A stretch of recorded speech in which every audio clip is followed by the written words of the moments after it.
All sports, all plays. All sports, all plays. All sports, all plays. 365, we making up plays. You talking the game, get you to the days. We're high in the court, the dime in the lane. Variety topics living the same. All presentation, sports information. In the airways, taking the nation. All sport, all plays, like working your faces. Grace at the field, so tie the laces. All sports, all plays.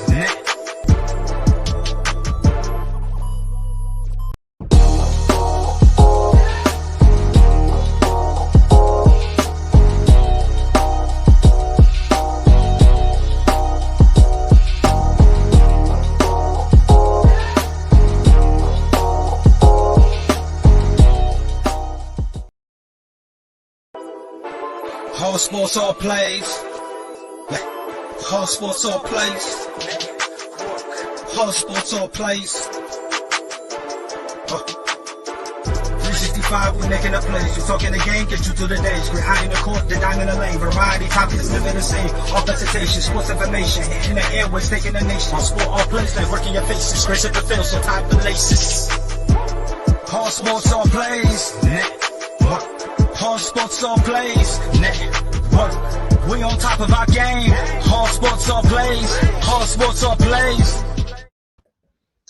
Ladies and gentlemen, what it do? Hey. It is your boy Pride, and we unfortunately have Fredward on the show, along with that boy Mike, and obviously the one true teacher, the female who can open your third eye, the sensei. How's everyone doing today?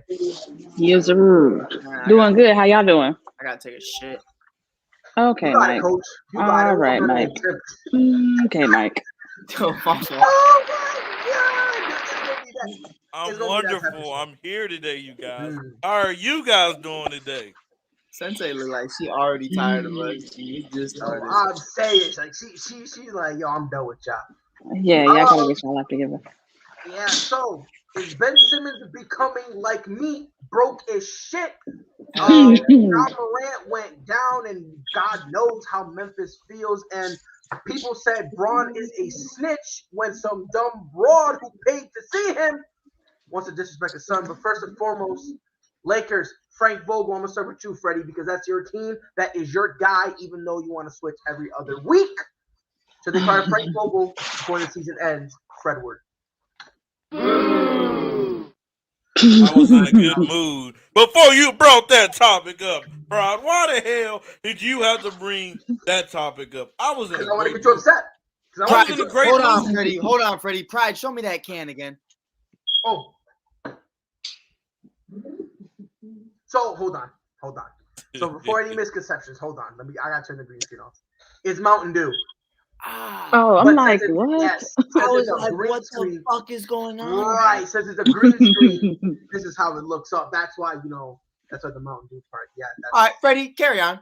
Well, before I was, brought to this topic, I was vibing, just like this in the name of the show. I was ASAP like, vibe. Yeah.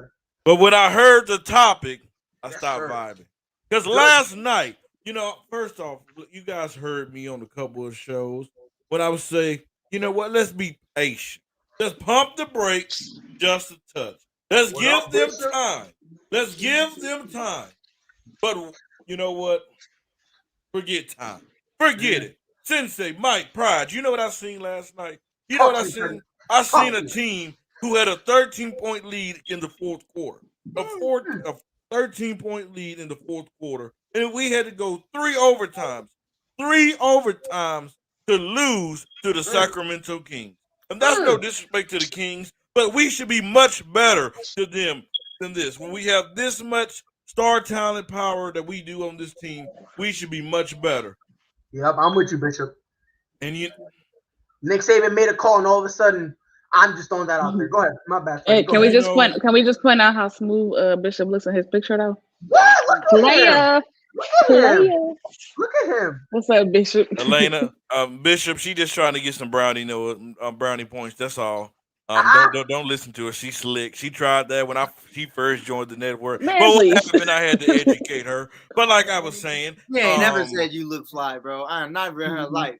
Mike, do I need to show them my messenger how you think I look fly? Why are we exposing? Relax. Hey, Relax. I'm gonna show There's you a my lot Mississippi happening. side.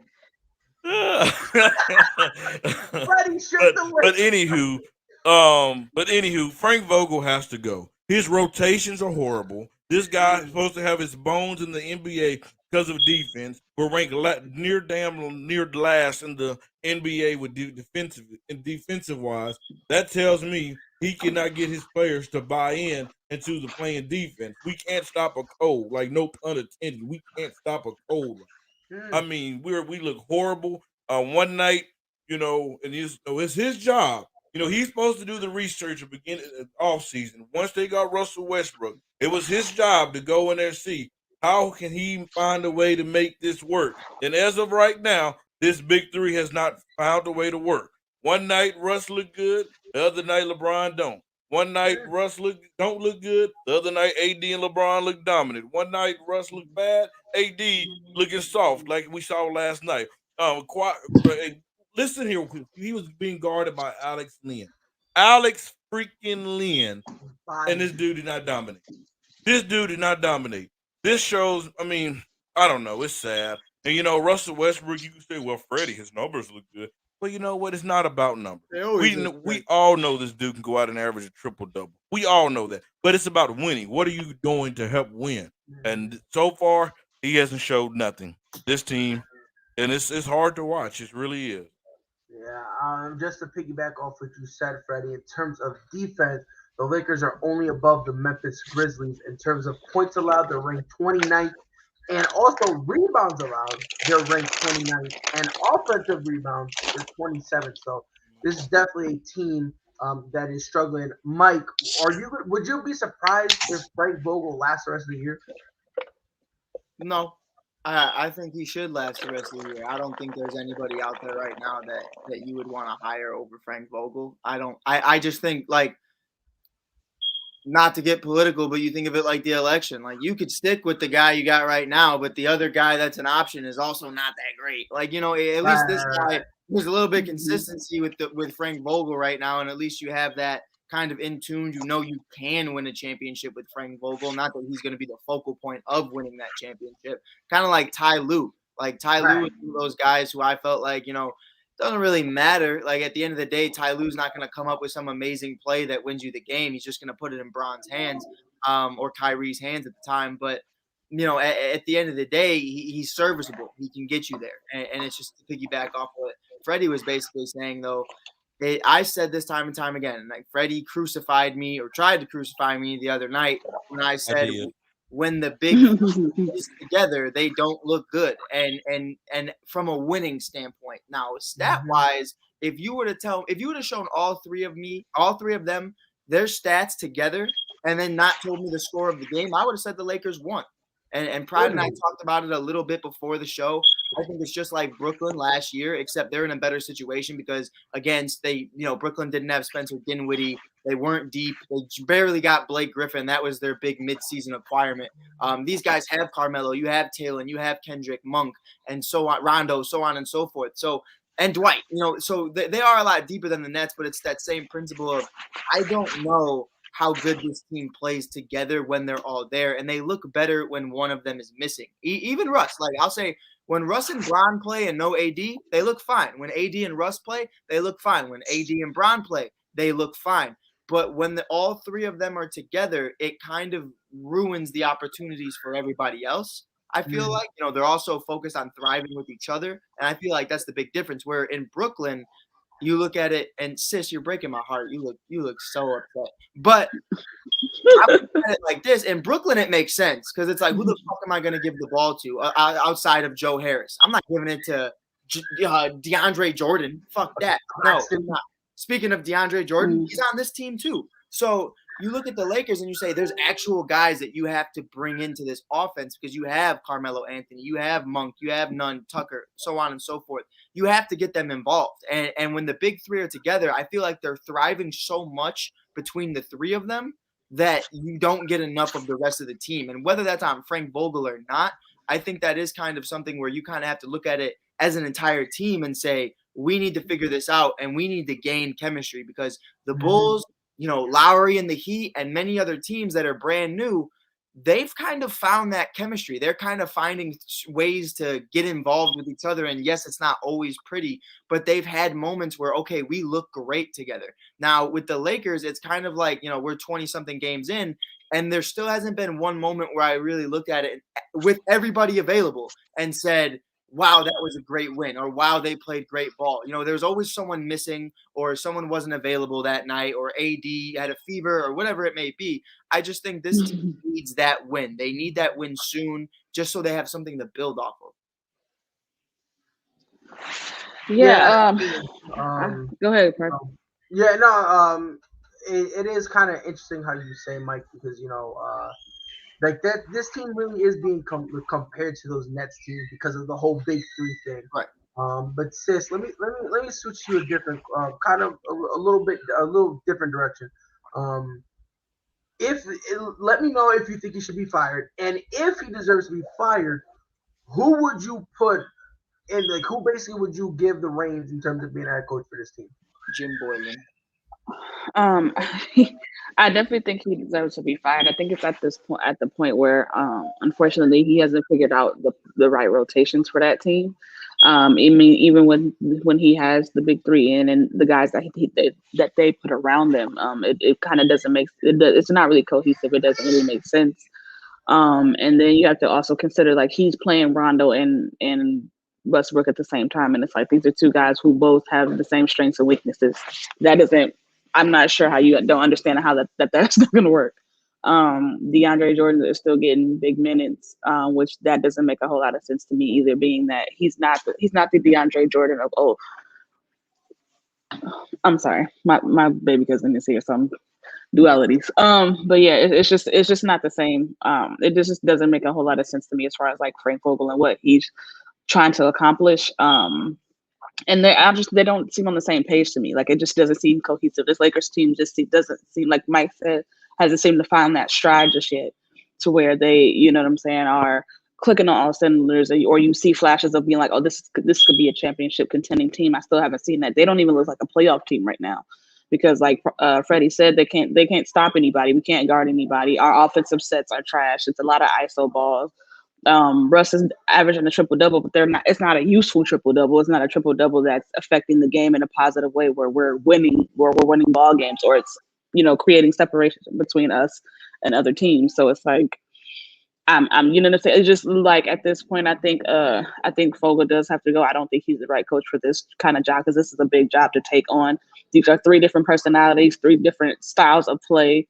That you have to kind of melt in one pot and make it work. And it's just, right now, it's not working. Now, as far as who should replace him, I'm not sure, because I mean, their assistant coaches, I don't think I would trust either one of them. And it's like, who else would be available right now that you could plug in and make a championship run? Because this Lakers team is championship or bust. It's not just getting to the playoffs. It's not just getting to the Western Conference Finals. Like, they put this team together for us to win the championship. So it's like, it has to be a coach that's going to be able to do that. And then it's like, you're also in the middle of the season. So how do you make that adjustment as well? I will say, Rod, I want to speak on that real quick. Go ahead, because I think I know the name you're going to bring up, and I think you and I agree on it. I kind of disagree with you. I think we have two coaches on our coaching staff that I believe Fitz. can come in. I forgot about Fitz. They can come in and change it around. That's David Fizdale, and I would not be surprised to even give it to Phil Handy. I believe Phil Handy hit the relationship with him and LeBron. He's that type of coach. He keep it real. He don't sugarcoat nothing. He won't be afraid to go to AD and say, hey, get that big behind in that post. He won't be afraid, because he's that type of coach. And he's been there ever since, LeBron and AD both been in LA. He's been in Cleveland with LeBron, so they already have that relationship intact.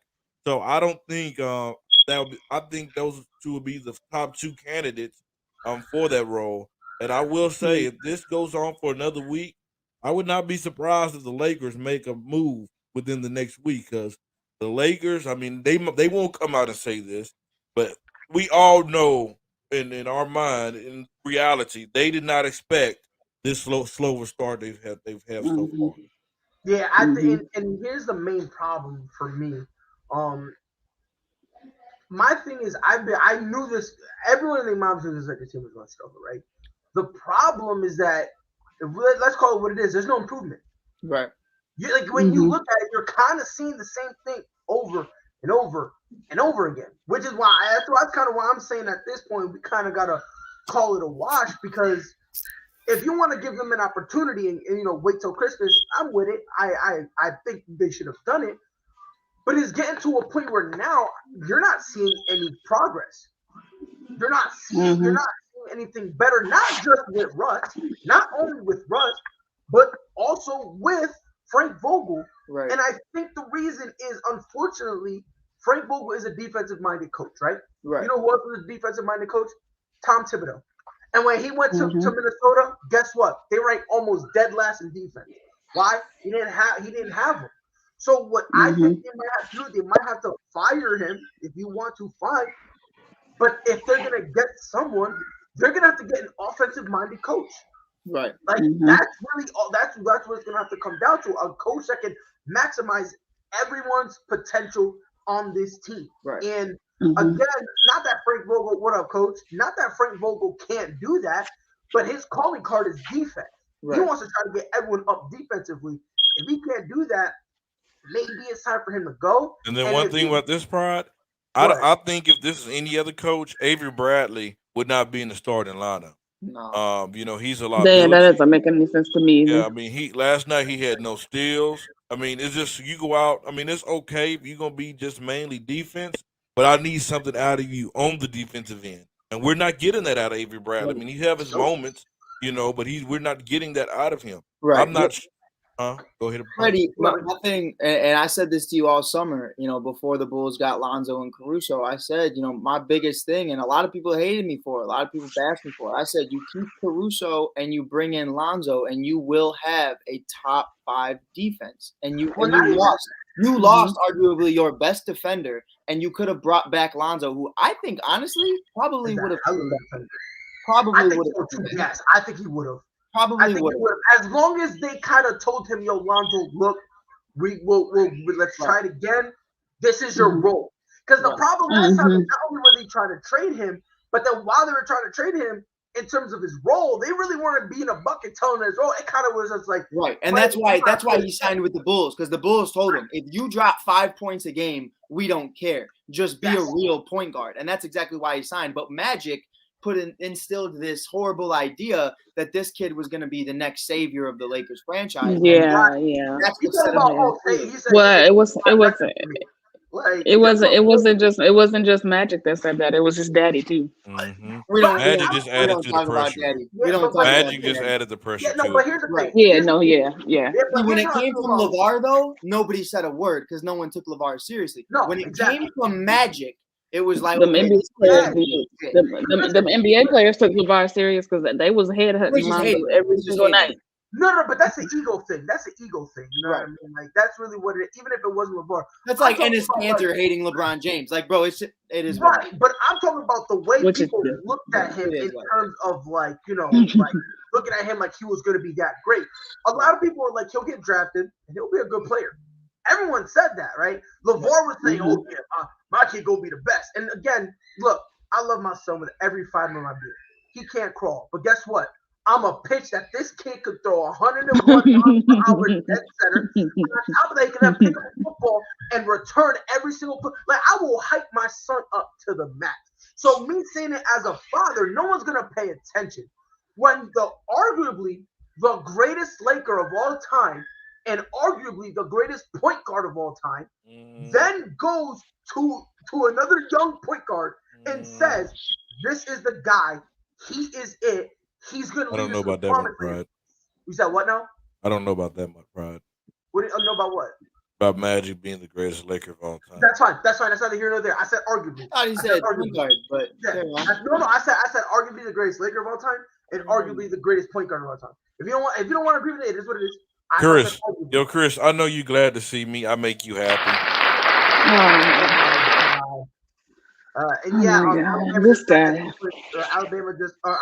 Alabama got the Black Friday was good to Freddie. Everyone knows that. Yeah, it's gonna be interesting. I've been had this.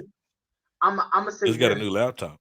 Yeah, Auburn better get the super conversion. It's gonna be good. But I will say this: when it comes to to like that whole pressure, when your dad is saying it, no one really cares. They Right. don't. When you have Magic Johnson, who, if you don't want to call him the greatest, it is what it is. He is synonymous with Laker lore, and it's to the point where they look at him, Auburn with the 2-point conversion, they look at Magic like he's the end-all and be-all. He's one of those guys that when he says something, you But- take it serious. Right. And I don't Right. even think it's like a pressure thing. I just think it's a misconception of who Lonzo was and what his game was and what he was really bringing. It wasn't the pressure of No, I'm I the think one it was. It was a, I think it was, and I'm gonna tell you not why. my game. No, I'm gonna tell you why I think it was pressure. When he went to the I think it was a Pelicans- combination of both. Yes, that's why I'm saying I think it was both, because when he went to the Pelicans, not only was he playing how he wanted to, but he was playing with balls. Like Yeah. he like those moments that all of a sudden he didn't want to touch with the Lakers, he wanted it. Like it got to the point where I'm watching the Pelican game, Right. the game is on the line, and he's demanding the ball. Right. Like that Lonzo wasn't there in LA. So that's why I Right. think some of that pressure with Magic saying, we're gonna raise this kid's jersey up in the rafters, and save me some records. When he Yeah. started saying that Yeah. stuff, Lonzo in his mind is like, look, man, I'm just here to hoop. Like Exactly. all this nonsense you Yeah, throwing up, yeah.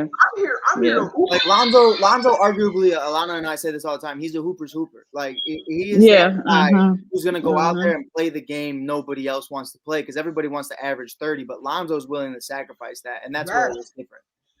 So Mhm. to the point, to get back to the point, if But you yeah. would have just went with Lonzo and Caruso and Carmelo and added just a couple key pieces, Dwight as well, which you all still could have afforded because they came on relatively cheap deals, I think you have a championship caliber team right now. And I think Lonzo's second homecoming is probably arguably one of the best that ever happened in the league.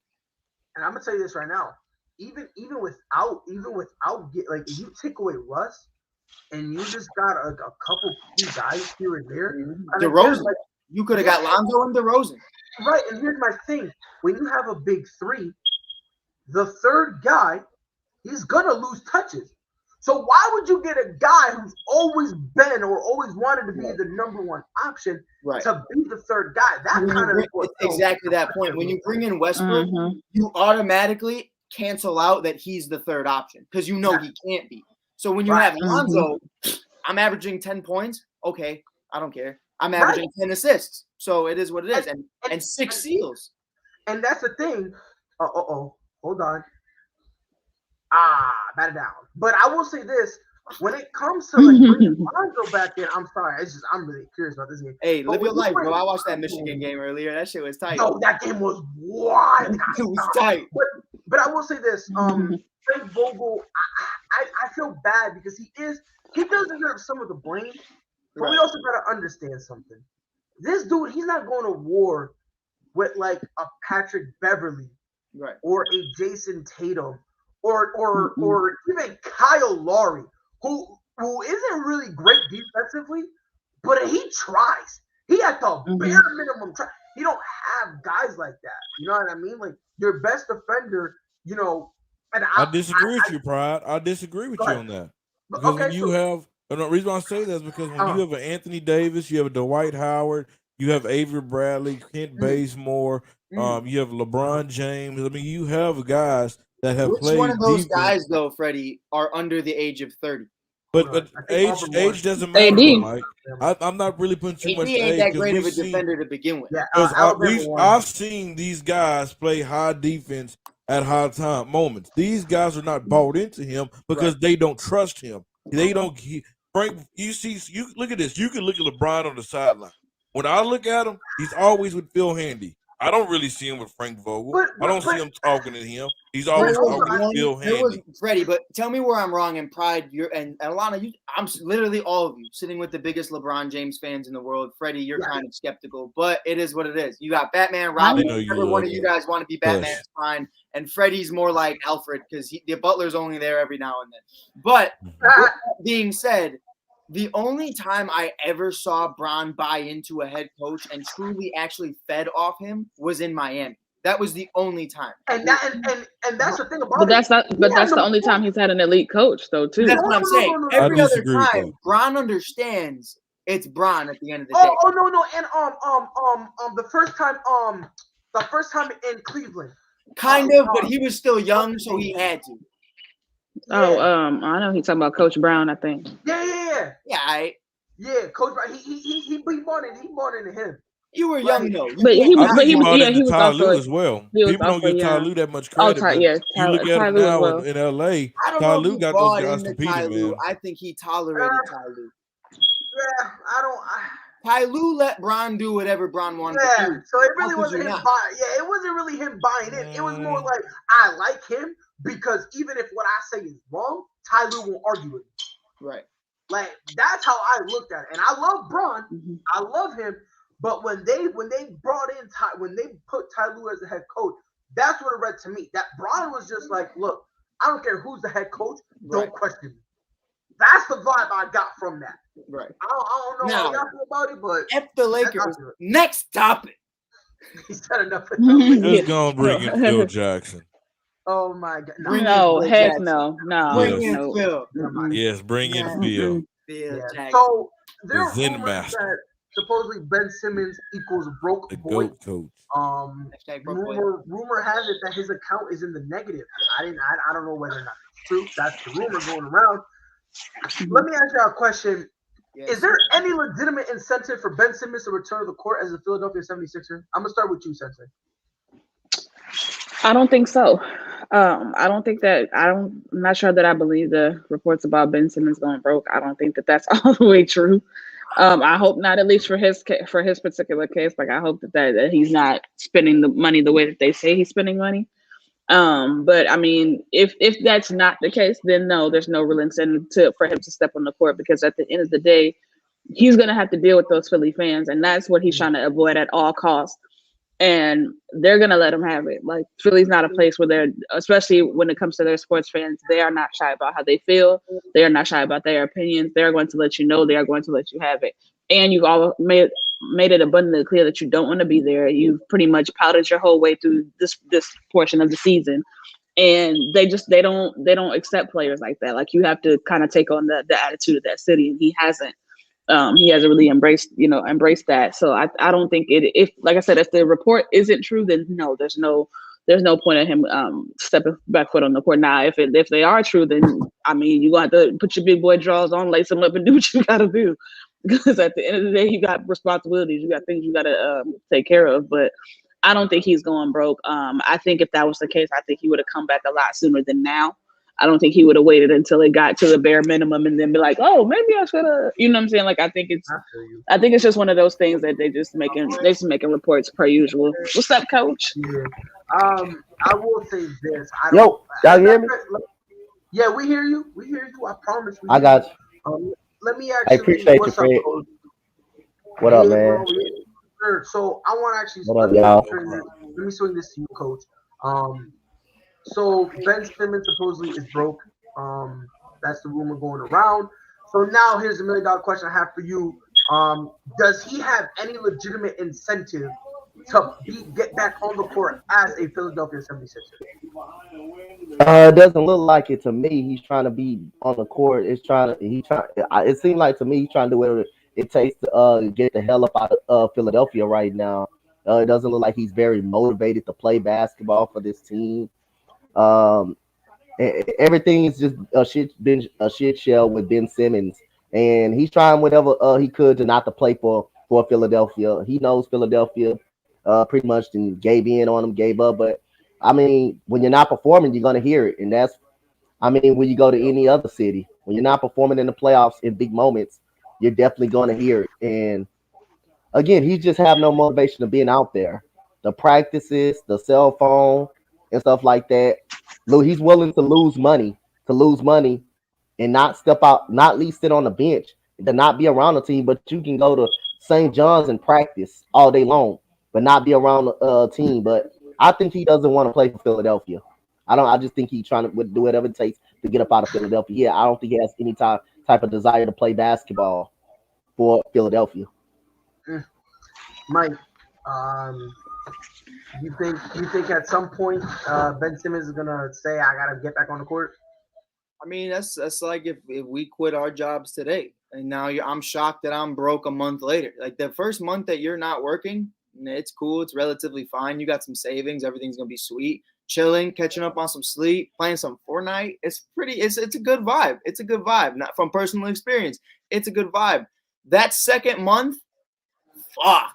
Like, dude, you're like, I'm broke. I got no money. Like, what am I doing? And I don't understand why Ben's shocked about this. Like, from what the rumors are saying is he buys a brand new car once a month. He's doing all these things. He's got money that he can't spend on because he's not making it yet. He's still very early on in this deal. So it's not like the majority of it's been paid off already. You know, what did he have? Probably like 4 or 5 more years on that deal. Like, it was recently signed too. So it's not like, you know, you have a lot of money to play with. You have your rookie deal money. And if all is true, the mansions, the cars, everything you're buying, you set yourself up to fail. So I mean, I imagine at some point he'd have to come, especially if he's in debt. Freddie, I'm gonna need them lips to leave your mic real quick. You looking at hard Kelly-ish, but Finish debating your point, man. Don't worry about me. But yeah, I see you plotting. I see you plotting on what I'm about to say. But I don't think at the end of the day you can look at it and say, you know, Ben Simmons is doing the right thing for even himself, because you're a big boy. This is the big boy world, and no one's gonna help you and support you with money financially, because as being someone in the NBA, your family relies on you. Your friends rely on you. That's how this works. Like, that's how the game is. None of your friends that you made are going to be like, hey, bro, I got you with a couple mil today. I know you're in debt because you just bought a Lexus for whatever reason for the 5th time this week. It's just not going to happen. So Ben at some point is going to have to strap on them laces and get back on the court, because if he doesn't, I mean, I'm not going to say he's broke, but he's definitely going to be relatively normal of your average American. I definitely do feel that way. And with the mansion and everything else he has going on, I don't think he can live off that, because he can't just sell this mansion. There's probably a contract on it. There's all this other stuff that goes into it. It's definitely not paid off. So I look at it like that. And Ben did this to himself, and I don't feel sorry for Ben. Yeah, Freddie, do you think Ben Simmons wears a 76er jersey again this season or ever? I'm not going to even speak on the fact that this man might be broke, you know, because it's like right now it's just rumors. We don't know 100%. But he's going to have to step back on the basketball court if he wants to get out of Philadelphia. Because we've heard Daryl Morey trading him. My bad, Freddie. I was trying to take myself out and I accidentally clicked on you. My bad. We're not trading him for a bag of cookies. We're not trading him for a bag of chips. We want this out of the trade. Well, Ben Simmons, they have it in control. They're in full control. They control where you go. They control if they trade you. So by you getting back on the basketball court, by you looking like Ben Simmons, it raises your trade value up. So if you don't do that, they don't have to trade you. I've said that many times. They do not have to trade you, and I don't believe they will trade him until that trade value goes up. But while he's not playing, hey, it's going down even more. You know, they want a pretty big deal out of him, but I mean, hey, at this point, and if he is broke, we all know he's gonna have to get out there to make that bread. Yeah. My big thing has always been, and Coach Dante, I'm only saying this because you're specifically here.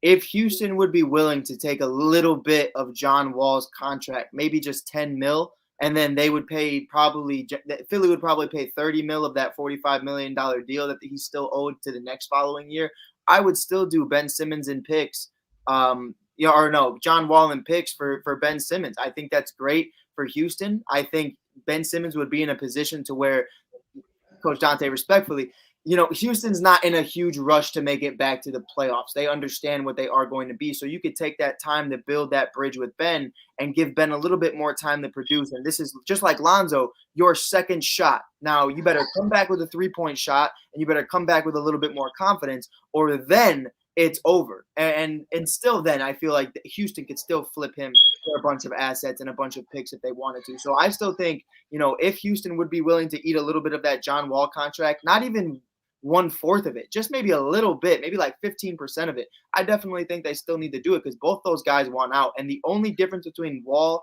and Simmons right now is Wall is so much deeper into that big long deal than Simmons is. Wall can sit comfortably. Wall has all the money in the world. He doesn't have to play another basketball game the rest of his life. Simmons, on the other hand, with the situations that he's put himself in with all this money and all this stuff he's, contractually put himself on with all these cars, all these mansions, all these limos, everything, I'm not saying he's broke either. I'm just saying reality is going to check very, very fast once those taxes are due in the beginning of the year. It's going to be very fast.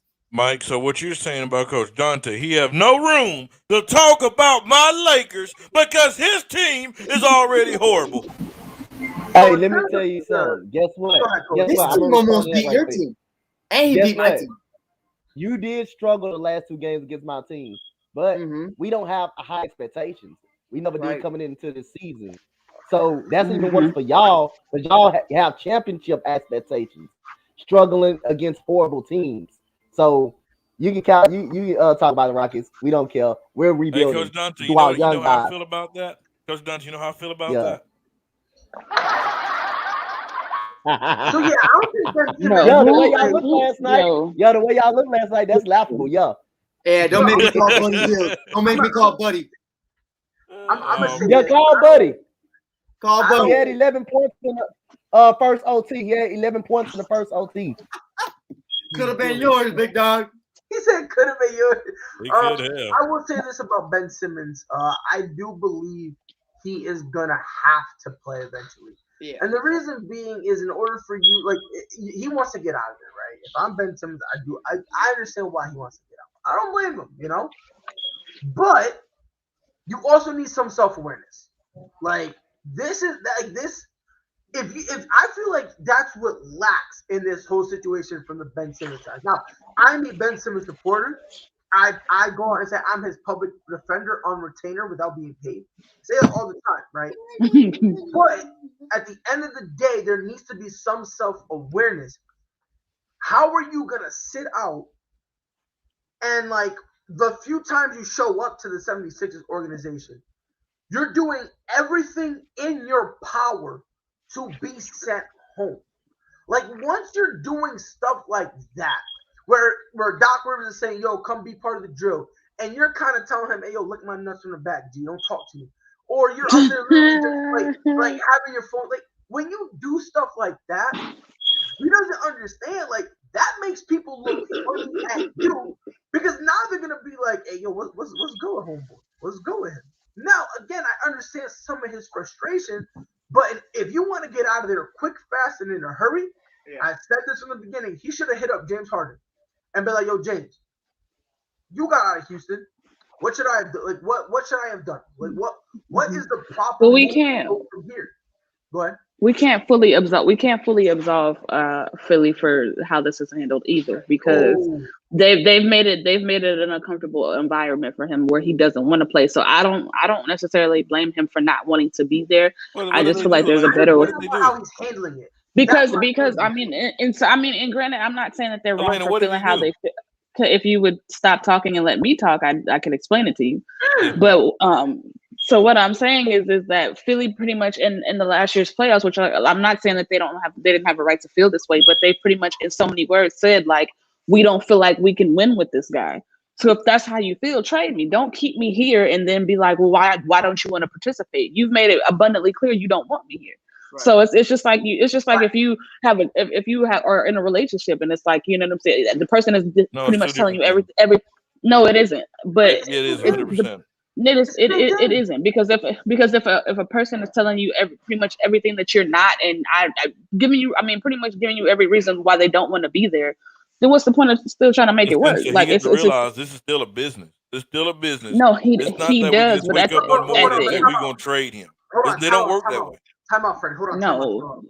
Let me try to clarify Elena's point, because I see where she's coming from.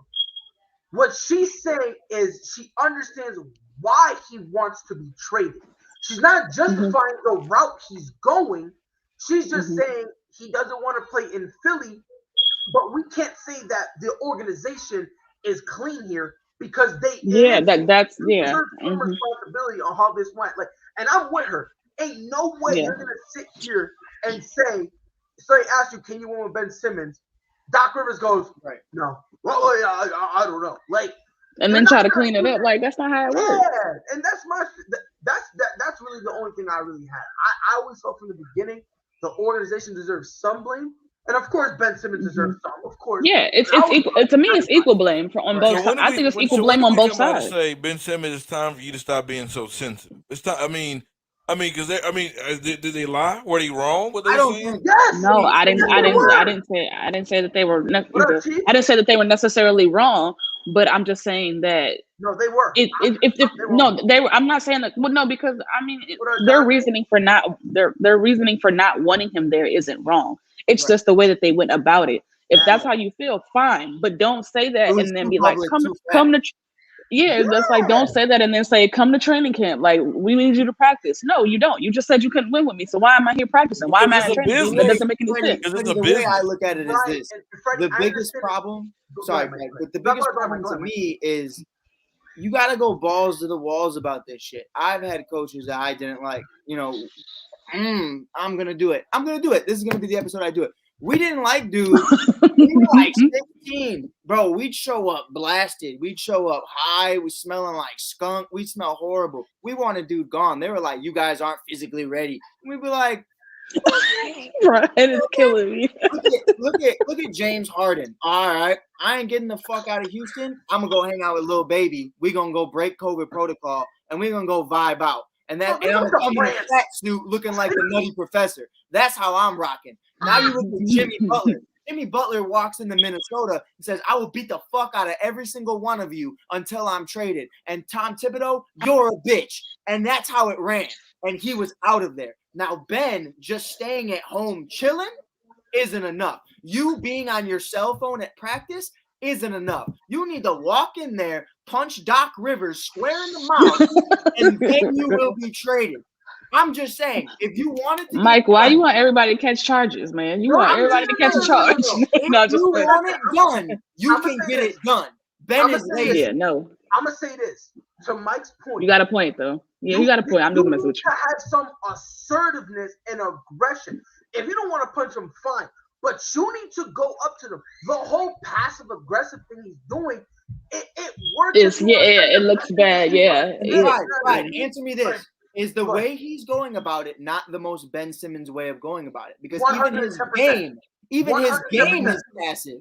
So you have to look at it and say, you're lazy on the court and you're lazy right now when you're trying to get out. He wants to get out, but I'm willing to wait to get out. If you want to get the fuck out, then get out. You can do that. You, Mike.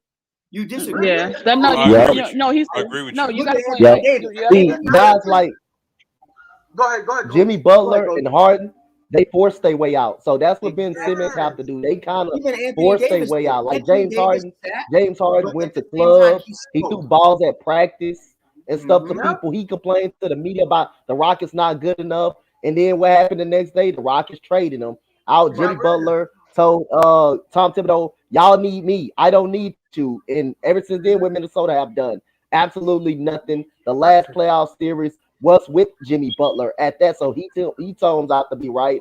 And then Ben Simmons didn't want Jimmy Butler in Philadelphia. How does that turn out? Not right. They turned out Luke being inconsistent in the playoffs. So Ben Simmons, he got to force his way up out of Philly, but you don't do it by staying at home and not wanting to practice and having a cell phone. You don't do it during that. You don't do it like that. Think about it like this. This is to Freddie's point, because I know Freddie loves just talking about the whole day. He probably has it marked in his calendar. It's a religious holiday.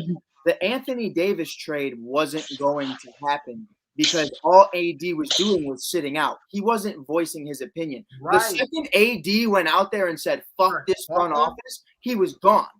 And that's just how he has to go about it. Ben isn't taking shots the way they're taking shots at Ben. And that's what we need to do. You're just dicking around with a cell phone in your back pocket. No one cares. It's really not that arguable. Doc Rivers treated his ass and told him to go home. That's all it is. Now, if he would have said, "No, I'm not leaving," and chucked the basketball at Embiid's head and RKO Doc, he would have been gone. I'm just saying there's charges, but at least you're gone. You know. And I'll be honest with you. See, the problem is the way he's handling it is, and even though it's the Ben Simmons way, if you think about it, this is the best way you can handle it in terms of PR. You want to look like the nice guy. You want to be nice. The problem is Ben Simmons, every team out there is waiting for you to be aggressive. Like, that's been one of the big knocks. Beauty out of her. You're being aggressive. And the best way you can prove and show I'm aggressive is when you want out, go to Doc Rivers and say, Doc, I don't respect you. I never blew a 3-1 lead. You did. Yo, MB, play a full season. Maybe you and I can talk.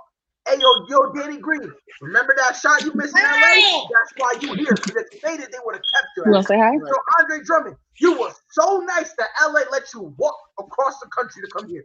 You not that guy. He needs to show up. Say hi. But he needs to come out and be like, hey, yo, I'm disrespecting everybody. Right. I'm so And it's easy. Like you said, those points, it's easy to be disrespectful. It's not like you're talking to Steph Curry and Klay Thompson. You're talking to Joel Embiid and Danny fucking Green. Sorry. But it's just that's that point that these guys aren't as good as you. They don't have the potential to be. The only one. Joel is solid. Right. The only person you can say is better than him is Joel Embiid. Like, there's stuff you can say to Joel Embiid. He has plenty of holes in his game. You like if I'm Ben Simmons, I go, okay. Hey, Jonathan. That's good. What's up, Jonathan? And this is Hi, what I Chris. would have said if Hi, I'm Ben Chris. Simmons. This is what I'm saying if I'm Ben Simmons. They go, I'm there. Oh wait, I lost. Jonathan I forget that. I kept Trey Young locked down. Yo, you want to throw me under the bus? Yo, Joel Embiid, you a point guard, right? Oh no, you not? Well, you return the ball over like one. You want to talk about the main turnovers? If Ben Simmons says that, I promise you, because I'm gonna say this right now. Joel Embiid is not a dog. He's not a dog. He's an overgrown Patrick Beverly. If we're gonna keep it above, let's keep it above. In terms of that rah-rahness, he's like Patrick Beverly. Let's call it what it is. Because I don't care what you say, because I've seen numerous games where Joel Embiid will start something, then all of a sudden try to hold it back and goes, oh no, we cool. No, you're not gonna. Oh, you mean from that aspect? Okay. No, I'm not talking about talent. No, I'm not talking about talent. I'm talking about with the chatting and the rah-rahness. All right, I'm with that. Yeah, that's what I'm talking about. No, I thought you meant his game. I was like, no. If I were to ever say that, I need to get kicked off. But you know, he does all that chatting stuff. And Ben Simmons, again, all you need to do is step up and be like, all right, yo, so Joel Embiid, let's fight. Come on, let's go, let's fight. I wouldn't fight. If he just does that, I promise you, everyone's gonna be like, yo, what's going on? It's gonna be the equivalent of all of a sudden. It's Kobe and Shaq all over again. Yeah, I mean, bro, not even. It's gonna be like Kawhi Leonard showing up with his haircut. Everyone will be like, yo, he got a backpack. Yo, take that away from him, dog. Like, no way, we're not trusting him to do that. All but that's basically what they need. Like, he needs to come out, be aggressive, say something, disrespect somebody. Because, like I said, that is the biggest knock on him. In terms of, is he, that guy, his aggression. Right. And B, Ben, if you want to be out, you need to force your way out. Don't be patient. Don't be patient. Don't be like, if they let me go, they let me go. It is what it is. Nah, bro, you can't have that energy. You can't. Because once you start having that energy, guess what? You're never going to get traded. Right. You're never going to get traded. They'll probably release you. And if you get released, guess what? All of a sudden, Ben's going to be like, I want to play. And guess what? No team is going to look at you the same. No team is going to be comfortable picking you up, especially for the amount of money you feel like you deserve. They're not going to.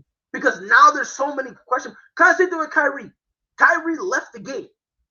Now, if you go to trade for him, a lot of people are going to be like, yeah, but is he going to leave? Is he going to leave? Like, when we get him?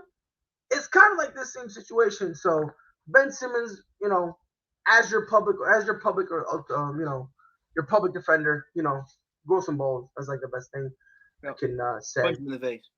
So LeBron James has been labeled La Snitch, La Ratatouille, La Karen, and many more names. Because some dumb broad who stuttered. By the way, I saw the video. Shorty, when she got pressed, was stuttering like a motherfucker. I'm telling you right now. Shorty was, and all of a sudden her man didn't say nothing. But they basically said along the lines of, we hope your son Bronny dies in a car crash. Pride, you saw the text. What happened? You saw the text. What? The text. Oh yeah. I'm waiting for her to get settled first. Okay. Yeah. Yo, sis. All right. Matter of fact, let me just throw you in there. But Sorry, I had to move rooms. nah, you good. Coach, let me start with you. It's not okay. Mike said it, not me. I don't want to do it. Coach, let me start with you. Do you think that fans are, they're being allowed to go too far when it comes to interacting with players?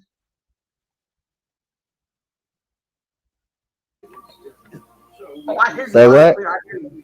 I hear you. Yeah. You say what? You didn't hear the question.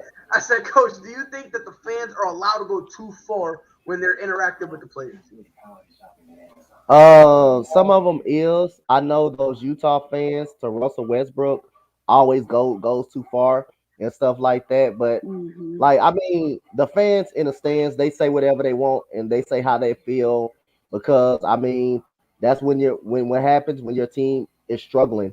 When your team is struggling or when you don't like a certain player, they're gonna come out and say for how they feel. But I don't think as far as throwing stuff on people, spitting on people, you're going too goddamn far up on that guy on that stuff right there.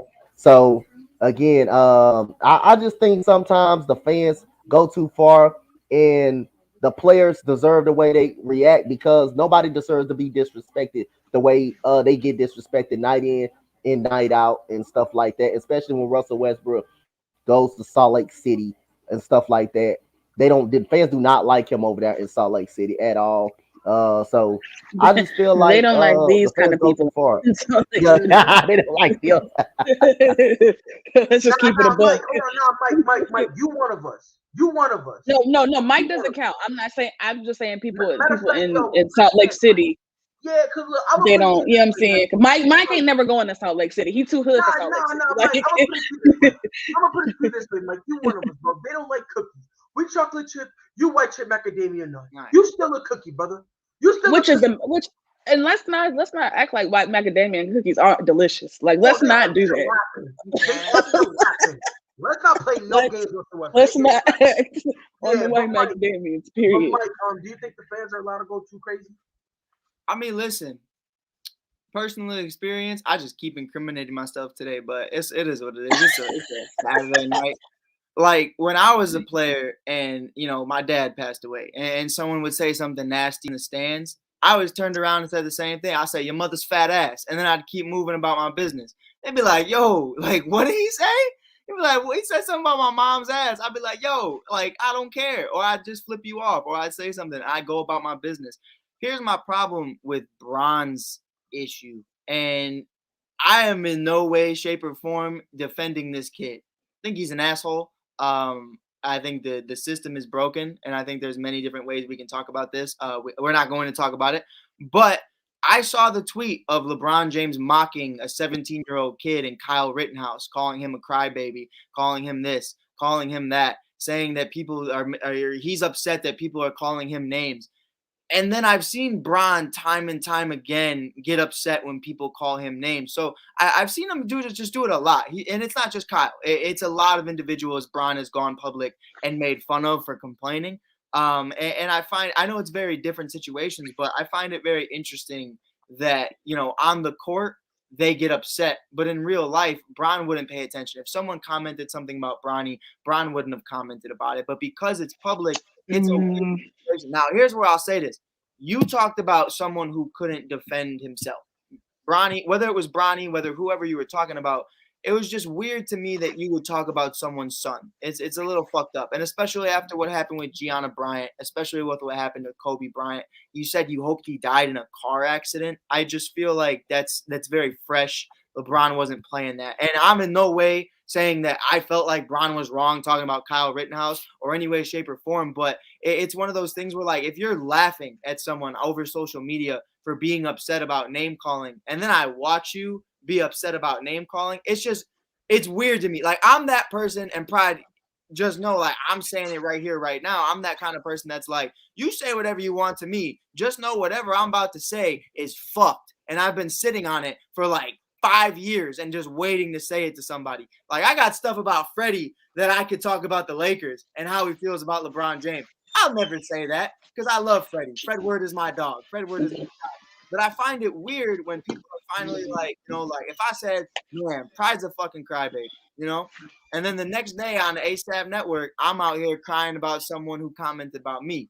I just think it's weird. And I think it's a little of a double standard because I've seen Bron go on social media and mock tons of people. So I just find it weird. But I do think this situation specifically, I think it was mad out of pocket. And I think there are certain things you just don't say, and that was definitely one of them. How many times has LeBron James have gotten somebody escorted out of an arena?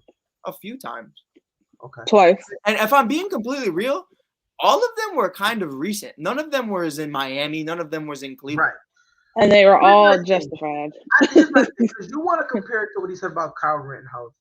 No, I wasn't comparing. I was just saying. No, I'm just saying how you like I said, Pride, you left for a second. Kyle Rittenhouse, in my opinion, is a fucking asshole, and we won't get into I'm not gonna get into that. I'm not gonna get into the fact that he's a worthless piece of shit and there's nothing but bad things happen to him. Right. And if you don't like the fact that I said that, we could fight. I had no problem fighting. And I'm riding with Pride. So I'm rocking with it. No, I say this all the time. Listen, me, I'm straight. I'm engaged. I have a beautiful fiance and 2 children. But guess what? Every part of my body is straight except 4 parts. My 2 feet and my 2 hands. They're bisexual because anybody can get it. Come on now. I don't know about that one. I don't like that one. And listen, you don't gotta know about it because I do. You feel me? To quote the great Asian voter, they call me can man. Right? Anybody can get it. Mexican, Puerto Rican, American, African. Hey, never say can't, Pride. Never say can't. Ever. Because I've seen a lot of people bring that up. Here's the difference. First and foremost, bring me a tweet where LeBron James wished death upon somebody. That's one. 2, when LeBron James is talking about somebody, it's about that person.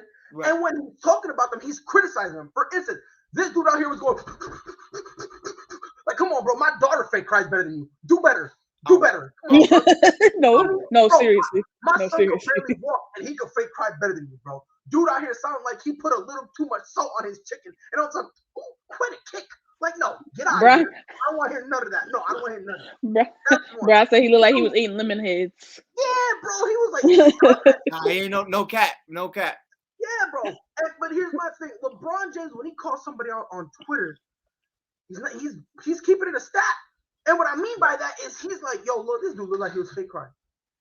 Or, bro, I don't think this is. He never goes out of his way to like wish that. If you can show me something with LeBron saying, right, and that's what I was saying. This situation specifically, I look at it and I go, all right, that was fucked. Like, but even before, LeBron James doesn't kick people out because they're saying he's trash. Right. Like when people call LeBron James trash, he either A, ignores them, or B, like, I'm trash. Watch this. What did Shorty say? Remember when Shorty and her husband was like on steroids? It was old dude. What did they say? They said something about that they were gonna go in the corner and beat the shit out of him. Right. Yeah, they said it was gonna be. Yeah. If I was Bron, I would be like, then fucking do it. Like, what are you talking about it? Right, but like, that's the thing, bro. Like, man, when you're talking about, bro, you're paying to see him. Right. You're paying your money to see him. If you want to fight, and this is my thing, and I'm not joking when I say this, I always felt like with the fans who are that brave, we'll talk about it, be about it. You know how they do the NBA doubleheader? Well, guess what? Let's have some of that. Except we're gonna have one game on the marquee. If you want to fight, guess what? Here comes a doubleheader. Y'all fighting right after, straight bare knuckle, because it's ridiculous. Like every single time, and it's not even just LeBron. Last year, someone spat somebody from the New York Knicks spat on Trae Young. Like, I'm gonna put it to you this way. Respectfully, though, that's just New York. But I'm gonna say this. I don't care. That's New York. I got family in New York, and I used to be in New York a lot. You spit on me, we fight. Right. And I don't care if it's 1, 2. I don't care if we're doing a little kindergarten nursery, 2, 4, 6, 8. Who do we appreciate? The hospital, because that's what whether or not. Listen, I might go down, but I promise you, we gonna be sharing a room. I promise you that. I'm gonna bring somebody, 1 or 2 of y'all with me. Ain't no way. And these fans really feel mad and emboldened because when they do stupid stuff, they got the people next to them cheering them on, going, "Yeah, that was funny." And it ain't gonna be funny when the ball going out of bounds, and there's gonna be a player who's gonna be like, "All right, bet," jumps to get the ball and catches you with a knee in your chin. I promise you won't be laughing then. I guarantee when the ball goes out of bounds and some guys go, "Oh, I gotta do a hustle play," and they When Dwight Howard flies his big body ass out there, everybody knows. Bro, I'm like, look, let's keep it a buck now. Like, we need to understand, bro. Like, not only are these guys humans, not only are they men, but hear me out, bro. They're not perfect. Like, understand, bro. Like, what happened with Meta World Peace and the Malice of the Palace? Hear me out. The only reason that doesn't happen nowadays is because the players usually have guys in their ear talking about, "Come on, chill out, chill out, chill out, chill out, chill out." Like, so nobody ever told me to chill out. Nobody talked to me when I'm mad. No, bro, matter of fact, I used to hang around. Excuse my friends. I used to hang around with some dickheads. When I was mad, they used to come up to me and be like, "Hey, yo, bro, you said something about your mom." They would antagonize me. Yeah. I swear to God, a lot of the fights I got into, I should have never got into, but they was in my ear antagonizing them. And then I was like, you know what? That's why you gotta be more like Mike, bro. That's why you gotta be like me. Because when people would do that to me, I'd be like, "Listen, bro, I'll fight you too. You gotta get on my face right now. Like, I'm too loud right now." Yeah, but I was a young fool. I was involved with shenanigans, and I enjoyed fighting. Yeah. I was a very silly young man. But I will say this with the fans, and what's sucks about it is, yeah, 100%. But there's nothing the fans really could do if we go, or the NBA could really do if we're gonna be honest. Unless you can hire a security guard for literally every single person, there's really nothing much they could do. There's nothing you could do to stop someone from speaking. You know what I would do? You know what I would do? I'm throwing out a fake memo. I'm being dead ass. I'm throwing out a fake memo. I'm gonna be like, from now on, any fan wants to get involved, players have free reign to knock the shit out of you. Throw that one fake memo out. I promise you. Utah still says it. Utah will never have any front row people. Utah will never have any front row people. Period, bro. Like, there's gonna be like 3 aisles, or the first aisles are gonna be empty everywhere. And when it comes to like the New York Knicks of the world, Utah gonna be in the nosebleeds just talking shit. Hey, Utah is the worst. Utah is the worst. It's the worst. You don't want to go to Salt Lake City. Utah and Utah and Boston. Boston ain't no better. But Boston is pretty bad too. Yeah, bro. I love the Celtics. I really do. But not only the Boston Celtics fans, the Red Sox fans as well. Especially when you're especially homeboy, what's his name? Shit. It was one of them was Torrey Hunter and Adam Jones, the outfielder for Baltimore.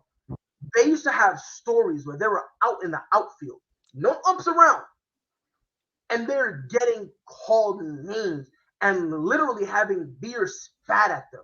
St. Louis is pretty bad too. And since the umps are, and the way it is if like, I don't know if you guys have ever been to Fenway Park, but left field is the Green Monster. If you throw something from there, you're never getting caught. You are never getting caught because it's so high up that by the time it hits you, and listen, it's easy to get up there. Like I bought the tickets I had bought was in right field with no problem whatsoever. I was able to walk all the way around up to the Green Monster.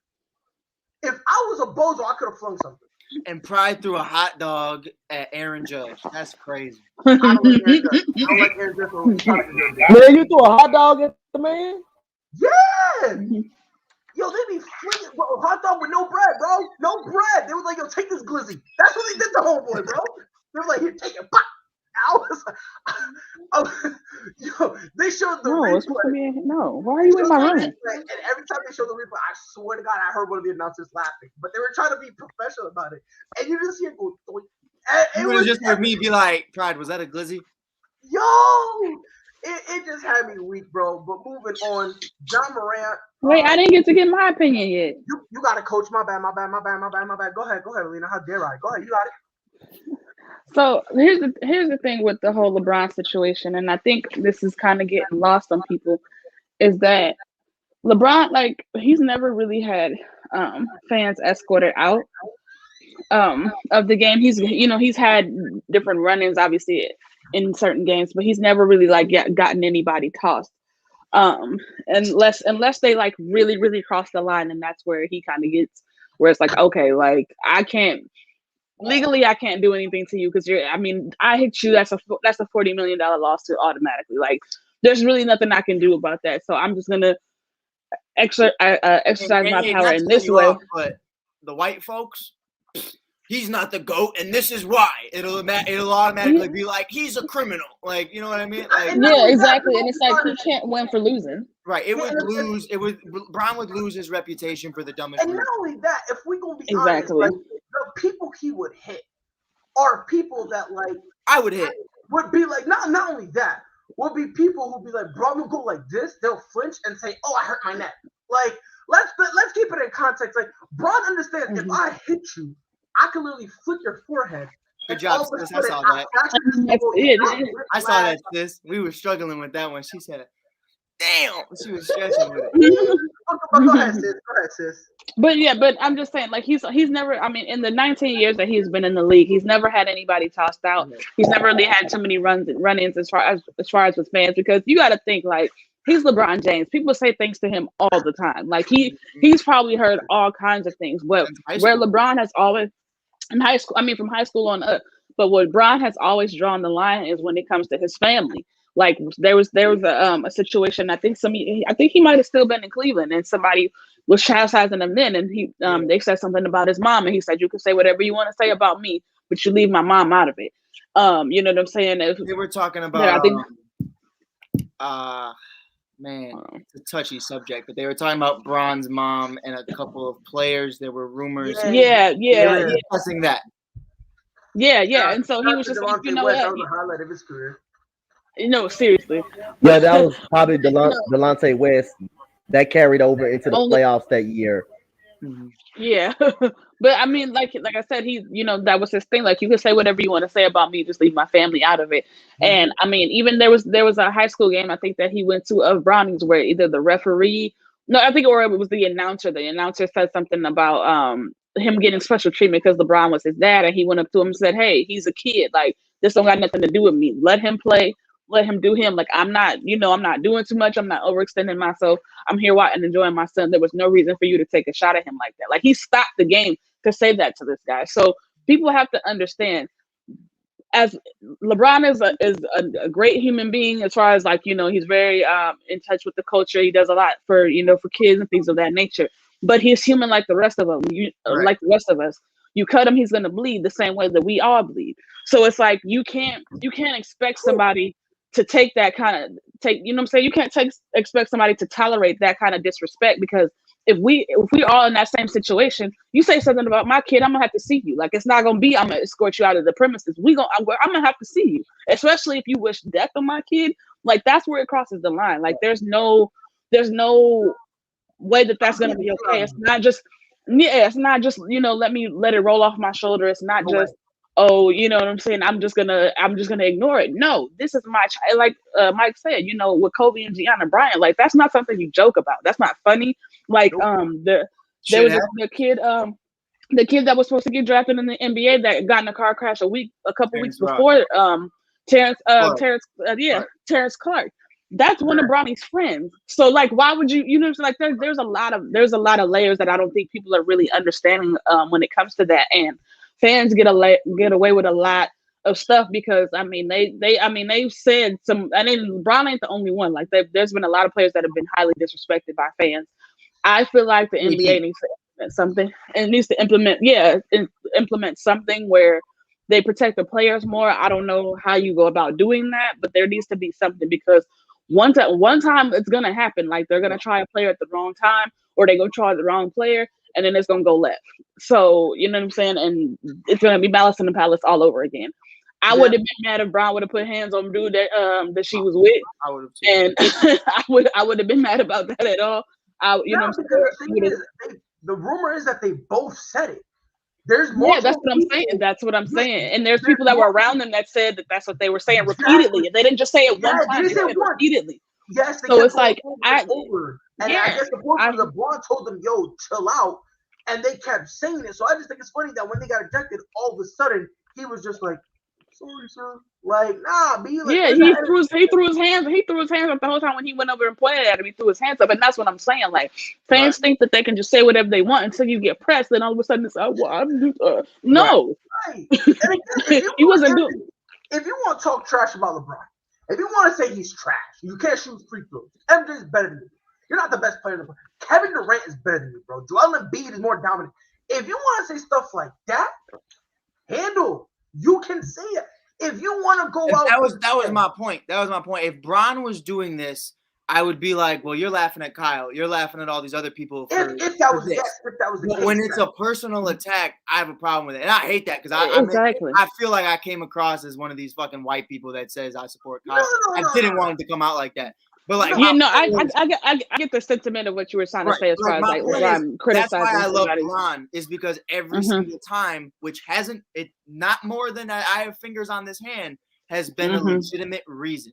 And with Russ, where Salt Lake City does treat him poorly, I've seen Russ in many other places get into it with fans. He didn't escort them out, but I've seen him get into it for far less. That's where I have a problem. And also the difference too, I think, and I think Pride spoke on it as well, is that Bron is if he's ever had an issue with somebody, it's with that person. Bron ain't never been like, well, your kids is that like he's never gone that route. Like Russ, Russ said, how about you sit down with your fat ass wife? And I was like, Russ told what he well Russ told a couple, I forgot where it was at, but I think it was like it was a married couple. He said I fucked both of y'all up, and I was like, honestly, Russ, I ain't mad. And I was because bro, so there was one of the audio things that I actually listened to the video from a different angle. It was like a fan's perspective. They told I love those videos. I love them. The reason he said that was because one of them called him the N-word, and you can hear it. Yeah. That's what I'm saying. He was talking to another fan who was saying he was trash, and Russ was like, "Bro, you pay to see me."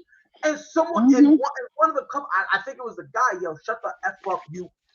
And with the heart on, and Russ looked at him, and he immediately saw and said, "I will beat both of you up." Yeah, and I wasn't mad at I wasn't mad at it. And listen, honestly and truly, and what I also find funny is too, when these little incidents happen with Brian, you notice Savannah's never there when this happens. Ain't nobody finna play with Savannah James. That's the real thug of the family. I don't care what nobody says. Savannah James is the real thug of the family. Ain't nobody finna play with Savannah. Period. Point blank. I can't remember what I said to Coach. I think you might have been there. I'm 100% positive Savannah got a body. I don't care what no one says. I was there. Oh, you were there? Oh, for sure. I'm telling you, Savannah got a body. I'm telling you, she. And when people say, "Oh, body," why are you trying to, look at her body? If that's how you thinking, you don't know what I mean. Because I mean, she got a body too, but I mean, yeah, but I'm talking about she handled her business. What? I'm sure if we go to Akron, it's a couple females that like, yeah, Savannah was out here putting hands on us. Trust me. Listen.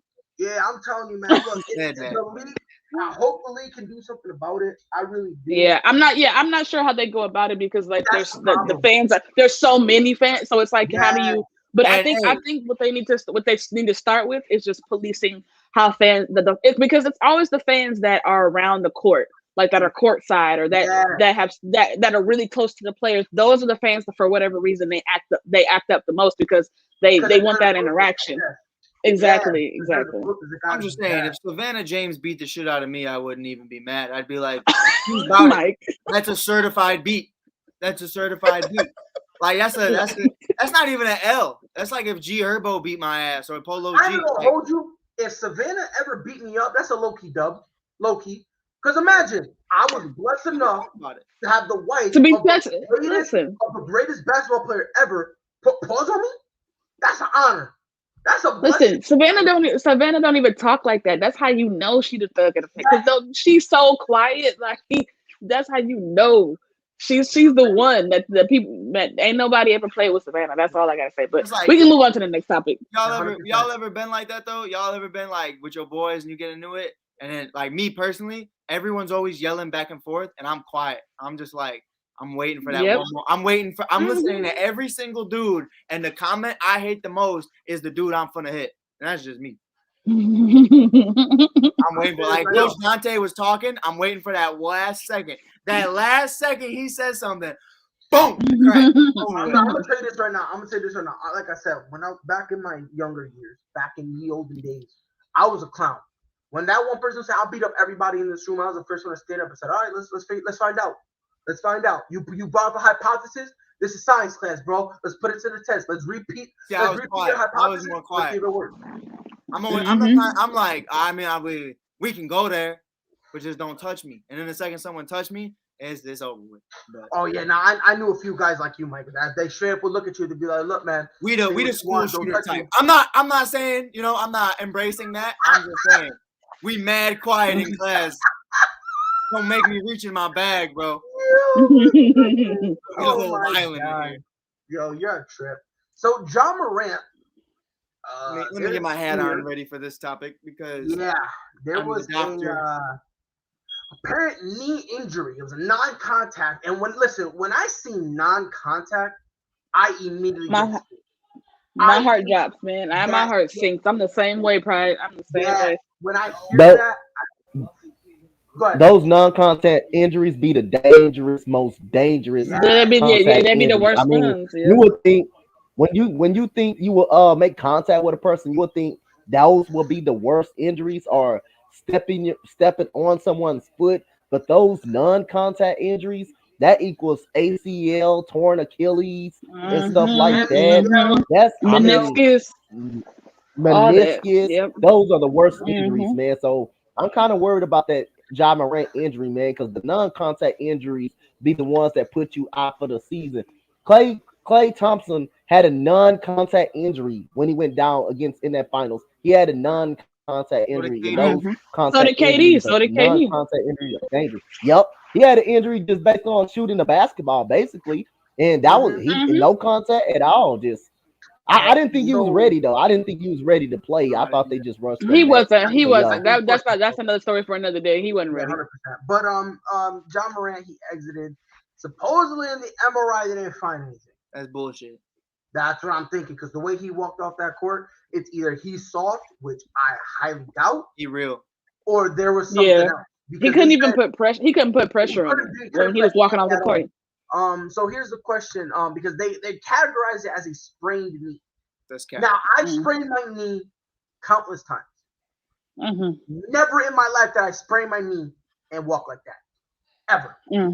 I'm just throwing that out there. And I've seen people sprain their knee before. I've seen players who have a non-contact injury. For instance, another guy, Darren Waller, they hit him with the same thing, and he not only walked off under his own power, he was on the bicycle, then was able to walk off the field to get undressed and came back and was on the sideline standing. The fact that he could hardly put any weight, I ain't gonna hold you. I'm bugging. Mike, let me start with you. Should Memphis be worried about Ja Morant's injury? I wouldn't play Ja for at least a month.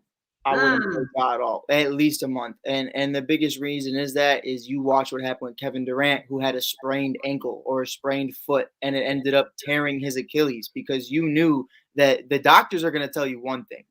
Where this is a sprained ankle in the world, or a sprained knee in the eyes of the NBA, an actual professional doctor might tell you otherwise, might tell you, wow, like this is kind of fucked. Like you have a small tear, you have something going on. But to the NBA doctors, they aren't going to tell you what you want to hear. They are going to tell you, are you good enough to play basketball? And that's exactly what they're hired to do. They're top of the line. Don't get me wrong. Like they are top of the line doctors, but they aren't working for Ja Morant. They are working for the Memphis Grizzlies. And at the end of the day, all the Memphis Grizzlies want to hear is he okay to play? And as of right now, yes. But if you were to ask a primary doctor, if you were to ask a legitimate doctor that is invested solely in Ja Morant and his health, would probably say, hey, maybe don't do that. Maybe don't play for a little bit. Maybe that could lead into something bigger, like Kevin Durant and his Achilles, like we've seen with Derrick Rose time and time again coming back. And that's why I put on my Bulls hat, because that's what I've said about Derrick Rose for years, is he reminds me so much of Ja. And this was my biggest fear. I don't care if, that 3-point shot is never that consistent. I don't care if you're dunking out the room. I'm always worried about Ja and his landing. And I feel like Ja's my favorite player in this league, point blank period. Luka, Ja, Melo, Jimmy, Rose, so on and so forth. Y'all know how I rock, but I love my guards. But it definitely is a situation you have to look at it, and you have to understand that this is your franchise player. You've seen what happened to the Chicago Bulls and how losing Derrick Rose's athleticism really turned you into one of the worst and longest rebuilds that we've seen in recent years. And it took an entire rebuild to the rebuild to redo it. You know what I mean? Like, it took 2 to 3 rebuilds just to get on the right track and just to be in the conversation again. You know, we're looking at it from coach's perspective too. You know, I know he's only had him for about 5 seconds, but John Wall with the Washington Wizards, they had to do a few rebuilds just to fix the wrongs that they created with John Wall never being consistently healthy. We're looking at it like that. If I'm Memphis, I'm very careful, and I would not bring John Morant back until I am certain that he's perfectly fine. Because, like I said, that man looked like he just got shot in the kneecap, and all I saw him do was walk. That was it. He just made a little tiny move, made a little movement, and it was over. And it's injuries like that, like Coach Dante said, those are the worst ones. If I see someone run his knee into your knee, I find that's understandable. I understand why you're in pain. I understand the shock, the adrenaline that goes through. Bro, my man really just took a step and died. Like, that's how it looked. And those are the injuries, the ones you can't physically see that mess you up for life. I have no idea where Pride went. So I'm going to go with Alana. Yeah, my bad. No, it's all good. I was the same way, and kind of like what Pride was saying. When anytime I see a non-contact injury, especially for a guard, especially for an athletic guard, an explosive guard like John Morant, I automatically get nervous because that could be season ending. It could also, somebody's career, and I think it scares me even more just because, and I hate to judge up bad news for you, Mike, but it reminds me of Derrick Rose. Like the very first time he got hurt, he tore his ACL, and he was never quite the same after that. Like he even came back and then got hurt again, and then it was like it was this process of him continuously trying to just get some kind of form back. It wasn't even he kind of stopped trying to be the D Rose of old because he couldn't anymore. It was just like, I just want to be consistent enough where I can be on an NBA team, and I just hope that for Ja it's not too threatening. I think too complicated or too threatening. I think he probably tore a ligament at the most because he couldn't put pressure on it. But I do agree with you, Mike. I would if it is a minor injury, but it's a knee injury, I would sit him out for some time because the worst thing you could do is rush him back too soon and make the injury worse. Because it's not like we're talking about Lonzo Ball. Like we're talking about a guy we're talking about comes out of his shoes. Like it's not like you're gonna go, all right, Alana. If I tell Alana right now, I want you to play it safe in tonight's game, she's probably gonna play it safe. If I tell Ja play it safe, he's gonna dunk 27 fucking times. Mm-hmm. Like his version of playing safe is instead of dunking 30 times, 29. That's his version. Yeah. I don't trust Ja enough, and respectfully, it's not a negative knock on Ja. It's just how talented and it's just that grit. It's that heart. It's that heart that he has. He can't play any other way. He's willing to die for these. Yeah. Guys, and I would. Yeah, and he's a franchise player, and they don't want to. You don't want to risk. You don't want a Derrick Rose situation in so many words, like because Chicago had so. Yeah, they had so much stock invested in Derrick Rose, and they put so much behind him because he was, from Chicago and just all these things. And so it was just so much pressure on him. And I think that had just much amount to do with it as the physical part of it. Right. It just kind of was too much for one person to bear. And, that's what ended up happening. So I just want him to, take this time and really like rehab and, relax and like learn different, things about his games and about his game and things of that nature while he's sitting out. But if I'm Memphis, like I said, if it's a minor knee injury, I'm still going to sit him for some time because they need that guy to be the cornerstone for their franchise for years to come.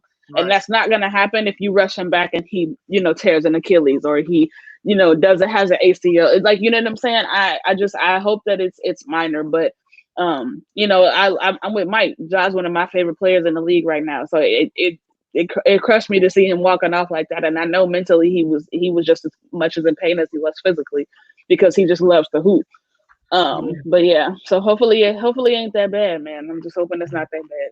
Alex Caruso with us. That remind me Man, of boy, like Caruso Mike junk, boy. Derrick Rose. That Ooh. kind of remind me of Derrick Rose though. He's Mhm. like the same as Derrick Rose, the athleticism, Mhm. get to the basket Mhm. wherever he wants.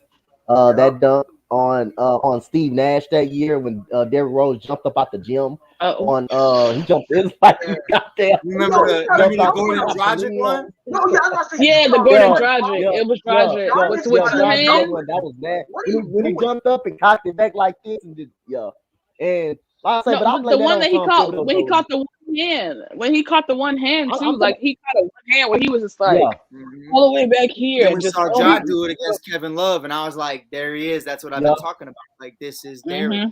But it's but yeah, this is yeah. yeah.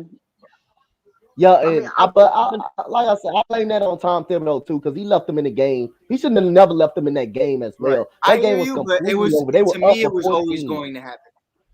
Yeah, Yeah, no, it was they were up inevitable. It was 14. inevitable Yeah, from the beginning because he played so reckless. Always like he just yeah, was always yeah, crash into the yeah, ground or jump like you said jumping out the gym. Like he never understood how to scale it back. Some like he never got that balance. It was always yeah, 100 miles per hour and and that's that how was you it. And that people don't and people don't realize the wear and tear that takes on your body because eventually yeah, it slows down and your Right. bones don't recover the same and like things get different and Yeah. they don't when they're young they don't really realize that it's just like I'm just going off of pure adrenaline but you can't do that Right. Right.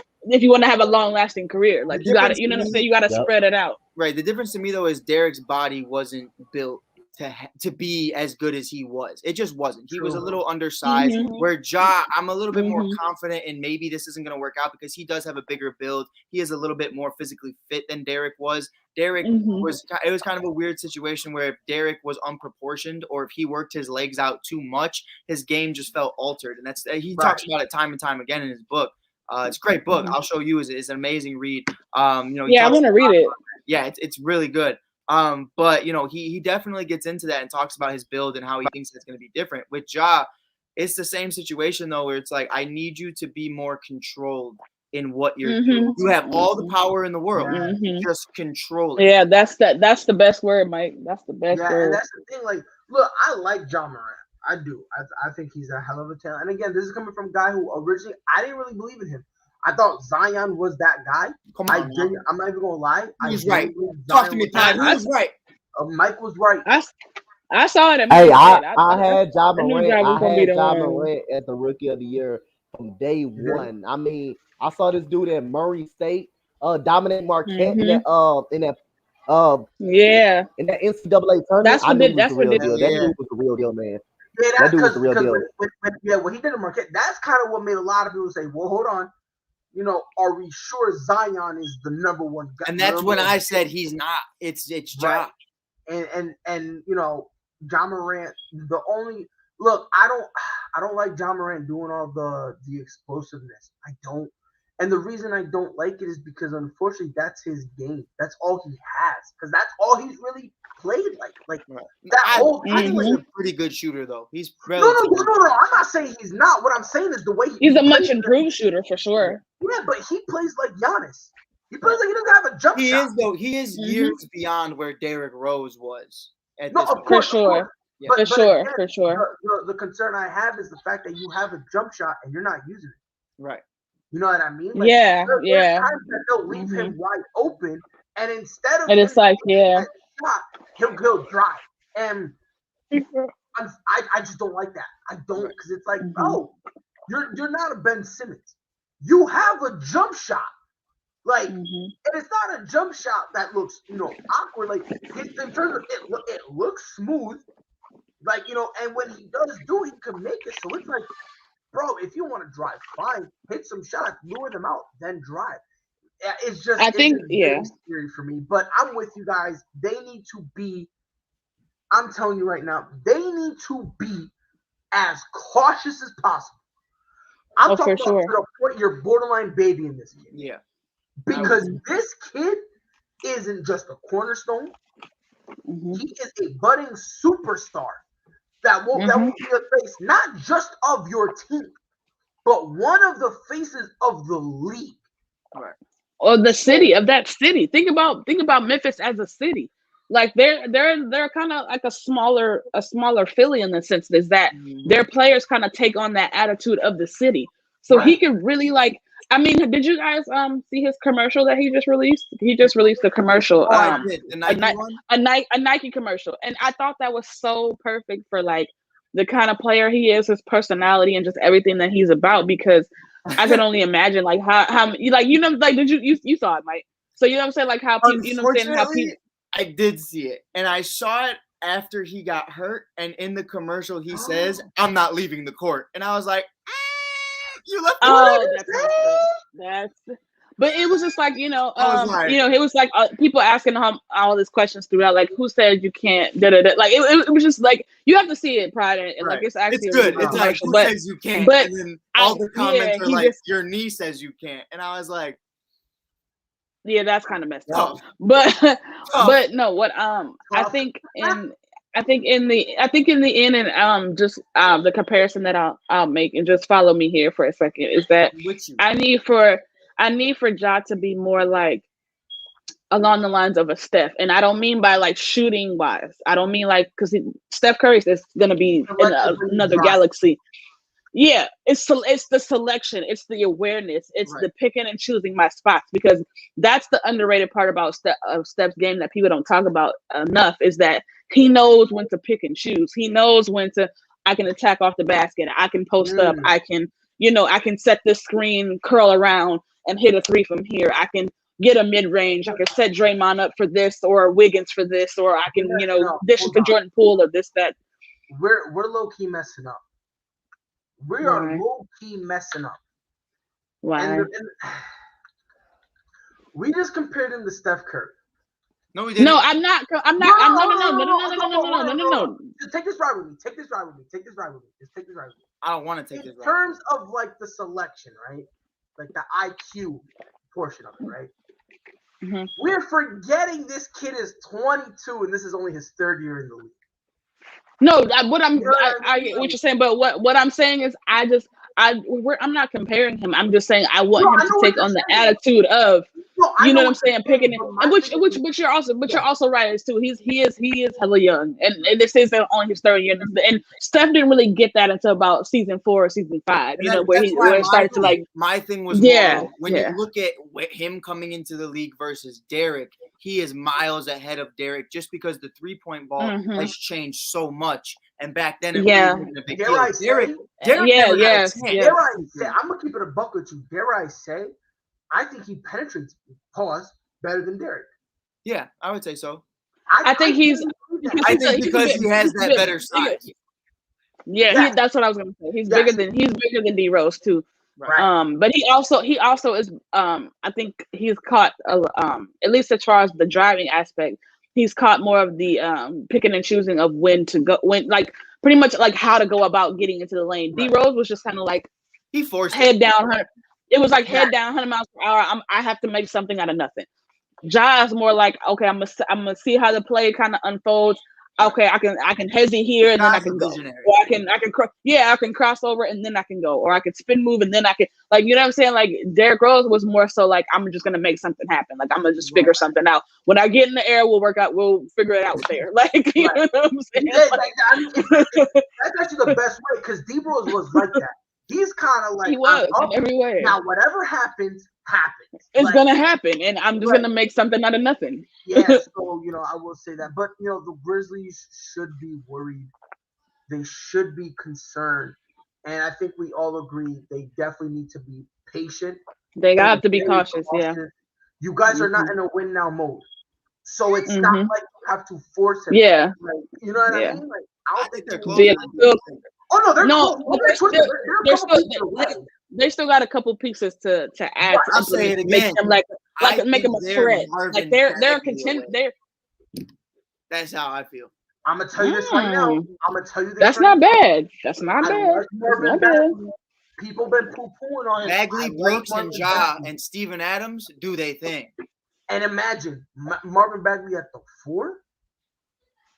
Not having to if you can get Ja some shooters, surround him with some shooters, especially the way he's able to penetrate the lane, Get him some shooters. Get him a 4, kind of like in the role of like a Draymond, who kind of just does the dirty work, who can initiate the offense if need be, get rebounds, set screens. You know what They I would think? be dangerous. Wouldn't gonna nobody? tell They you wouldn't want to see teams wouldn't want to see Memphis if they No, had something like that. I'm gonna put it to you this way. I think Ja Morant will best excel in the same role that the Phoenix Suns have for Devin Booker, where we're Yep, gonna yep, the offense yep. is clogged, we can't get a play. Ja, for the next 3 to 5 possessions, do you? We're giving you the Mhm. ball, you're doing straight ISOs handle. If you need a reset, kick it up to the top of the key, and we'll give it right back. Right. And I think that would be the perfect, because Ja Morant is a bucket. And this is coming from the guy who, For sure. I'll be honest, I didn't really see it. I feel stupid. You feel me? I was like Stevie Wonder. I must have been blind. Pryor, because- you gotta take the L on that one. And listen, I'll be honest with you. I mean, I'm taking it happy. I'm taking it happy. Because at the end of the day, guess what? This kid is exciting to watch. So with pleasure, I will He's very fun. that L, and I'm Yeah. good. And I'm taking the L. But All right. Yep. I mean, one more thing, Pride, before we move on. If another one of my keys to this young Grizzlies team, if Jaren Jackson Jr. can stay out of foul trouble and stay on the court, I think he can be that secondary piece to Ja Morant. He's a great defender. Huh? What's that other kid that they have? I think his last name is like Brooks. Dylan or something like that. Dylan Brooks. Yeah. Dylan Brooks. Yeah. He's just gotta He's stay a pretty healthy. good 3-and-D player. He just got to stay healthy. If he don't stay healthy, and Yeah, Ja Morant stay in foul. I mean, and he said Jaren Jackson Jr. stay in foul trouble way too much. So he can stay out of foul trouble and stay healthy. He can be that second scorer as well. It is Dylan Brooks. My dumbass said AJ Dillon. That is a running back for the Packers. I am an idiot. I only know he's on my fantasy team. That's 2 L's back to back for your boy. Wow, Pride. Wow, Pride. No, I'm just kidding. Do not know how to lose. I wish I was young when I grew up. They started 1-3. Yeah. They lost against the Nuggets. They beat the Lakers, then lost against the Trailblazers and the Kings. Ever since then, Chris Paul got crabby. DeAndre Ayton said, "I am the best center in the league." Now, I'm not saying he is, but he's trying to play like he wants to Yes. in there. He wants that And contract. Devin Booker was like, "Yeah, you know what? I'm sick of the games." 15 straight, including wins over the Trailblazers, Cavaliers, the Rockets, Hawks, Kings, Grizzlies, Timberwolves, Mavs, Nuggets. Right now, they are not beating, slapping the Brooklyn Nets 44-25. Jesus. I'm sorry. Yes, no, please continue. Because wow. It's always, people were like, "Yeah, Brooklyn gonna stop them." I was like, "Look, man, I don't know the way this Suns team is playing. There's a slapping happening. A slapping is happening. Unfortunately, it's not Brooklyn waving the hand." $1 million question, and because I believe a lot of people are people actually sleeping on these Phoenix Suns? I'm gonna start with you, Coach. Yes. Yeah, I think they're sleeping on. I think they're sleeping on Phoenix because Golden State is so good right now. Golden State is so good, so you're getting the hype. You're getting the hype right now with Golden State. So Phoenix is just as good, man. I mean, I think Phoenix need to pay DeAndre Ayton. I think they need to pay this valuable to their team. Last year in the playoffs, he averaged a double-double throughout the whole playoff run. I thought in the finals they stopped going to him. They stopped utilizing him in the finals. But like I say, this Suns team is very versatile. They're very balanced out. Jay Crowder is the leader in the locker room. He is a 3-and-D defender, something Portland doesn't know how to afford or go out there and get. Mikal Bridges. Mikal Bridges is very good. Mikal Bridges is a very good 3-and-D player, a sharpshooter out there. Somebody that Portland can't afford either. And again, man, they got Cameron Payne out there that is very good, a very good backup for these guys. So these guys are versatile. They got a great bench. They balance shooting, and DeAndre Ayton even can step out and shoot. Let me just say one thing, and I promise. Let me say one thing and let you go. Cameron Payne is fucking dog shit. Go ahead. Man, Cameron Payne, he's been good for Phoenix. He's been good for Phoenix right now. He's been good for Phoenix. Look here. with the No, rookie he's shot, I would look good for Phoenix. Look here, come on now. I mean, he's been good for Phoenix so far as I know. He has the perfect role in Phoenix. Like that. That's like they Yeah, could. he's They, not good. I could. I They can ask him, listen, they ask him for the bare minimum. Show up and don't get suspended. They ask the kid for the bare minimum. Anything you give us And after honestly, that, you're good. Honestly, Pride, I would be better at that than him. Hell, I can do I can do that. I can do that. But look, I think look. Let me just get this rant out the way. Look here, man. Go ahead. Please go ahead. Ratatouille. Look here, man. We got a real life rat, bro. Like we got Master Splinter. That man looks like he looks. Listen, bro. Look. I'm gonna tell you this right now. I'm gonna say this right now, man. If I ever look like that, I hope my kids disown me and my female leaves me. Matter of fact, I want her to. I deserve to be punished if I look like that. I want my fiance to marry me and then take half of what I got, which is what? What's 0 divided by 2? Let's do 0 divided by 2. Pride. Stupid. Because look, I'm not even trying to be mean or nothing, but it's just interesting how everyone says that Cameron Payne had a career revival. No, he hasn't. He's dog shit. He still is. Yeah. He still is. Look, Mike, you're looking at me funny. Let me ask you something, Mike. If you went to work and they asked you literally to do the bare minimum, and when I say the bare minimum, Mike, show up and don't leave early. You don't even have to do work. If they ask you that, Mike, are you a great employee? I don't talk about Cameron Payne. Did he play for the Bulls? Oh, yes. He played with Chicago. He played with Chicago. He did. Yes. Yo, you know what? Yo, I forgot about that. Cameron Payne and the Chicago Bulls organization, fan base, and former players, they staff, label, and a mug crew. Yo, they have a very, how does one say, interesting relationship dynamic. As they should. I just want to throw that out there, Coach. My bad. I was trying to be mean, but like, you know. You good. You good. I was just saying, far as what they wanted to do, he's good for them. He's good for what they're doing right now. That's nice. Chris Paul. Why couldn't you do that here? He didn't do it for me. He didn't do it for me. He could do it in Chicago, huh, Mike? He could get it done. Nah, played with his dick in Chicago. I don't know what he was doing. Mike is y'all are bringing up old wounds that Mike is trying to forget about, and y'all didn't open up the whole wound. Yeah, I'm just bringing up old stuff. But listen, though, man. Yeah. Phoenix is definitely disrespected, and I think, and this is gonna, as Pride would say, take a ride with me for a second, because this is gonna sound crazy, but I think that the best thing that could have happened to this Phoenix team is losing the finals last year and then starting 1-3, because now you've gotten the adversity out of the way. Now you've had your back against the wall. Now you know what it's like to not only taste the finals, but you lost in the finals. Now, you know what I'm saying, you have the experience. Now, you know what I'm saying, you know what it feels like to be the hunted instead of the hunter, because, you know, coming into the season, they had high expectations.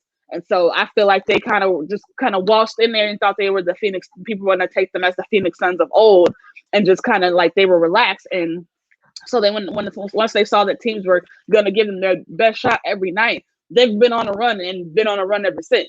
So, and I think it was like Coach said as well, I think because Golden State is nobody expected Golden State to be on fire right now.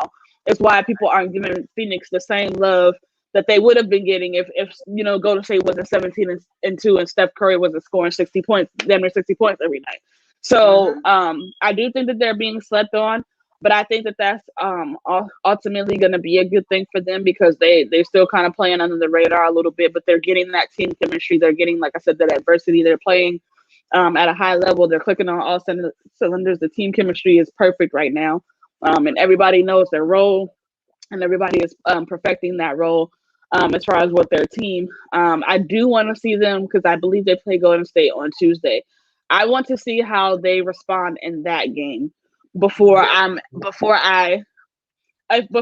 you know, crown them as like a team that needs to be, touted as far as like a title contender, because the way Golden State is playing right now, especially without Klay Thompson, they're looking like the favorites to get to the Western Conference Finals already, or even possibly the finals beyond that. So I want to see Phoenix go against them in that environment and see how they respond to that kind of situation, because they haven't really played in that kind of environment yet.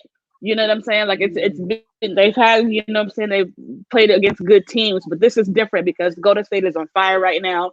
They're also on the streak. They haven't lost in weeks. You know what I'm saying? So they're kind of like, they're like right there. So this is the separation game as far as for me, to see like which team is really where. You know what I'm saying? But I definitely think that Phoenix is being slept on. But I do like that team. I do like the way that they're clicking. I think Devin Booker is starting to come into his own, and really like take that next leap to like superstar status. But yeah, so I definitely think they're being slept on. But I mean, if they win that Golden State game, I don't think you can sleep on them anymore. Yeah,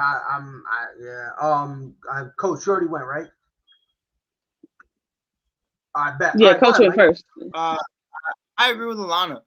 I think starting off rough and losing the finals. Listen, first of all, I'm 2 for 2 right now from 2019 on. I told everybody the second Jimmy Butler went to the Heat, I said they're going to the fucking finals, and everyone laughed at me. And I was like, all right, it's what it is. The second Kobe Bryant died, I looked at Devin Booker and his response to that, and I said he's going to the finals next year. I don't care what else happens. Chris Paul goes there. I said, that solidifies anything I was about to say, because Cameron Payne's not doing a lick of fucking shit. So now that you have Chris Paul, that's fucking great. So Cameron, obviously, he's been a lot better than he was in Chicago, but it's not, it's not hard to be better than dog shit. Like, so it is what it is.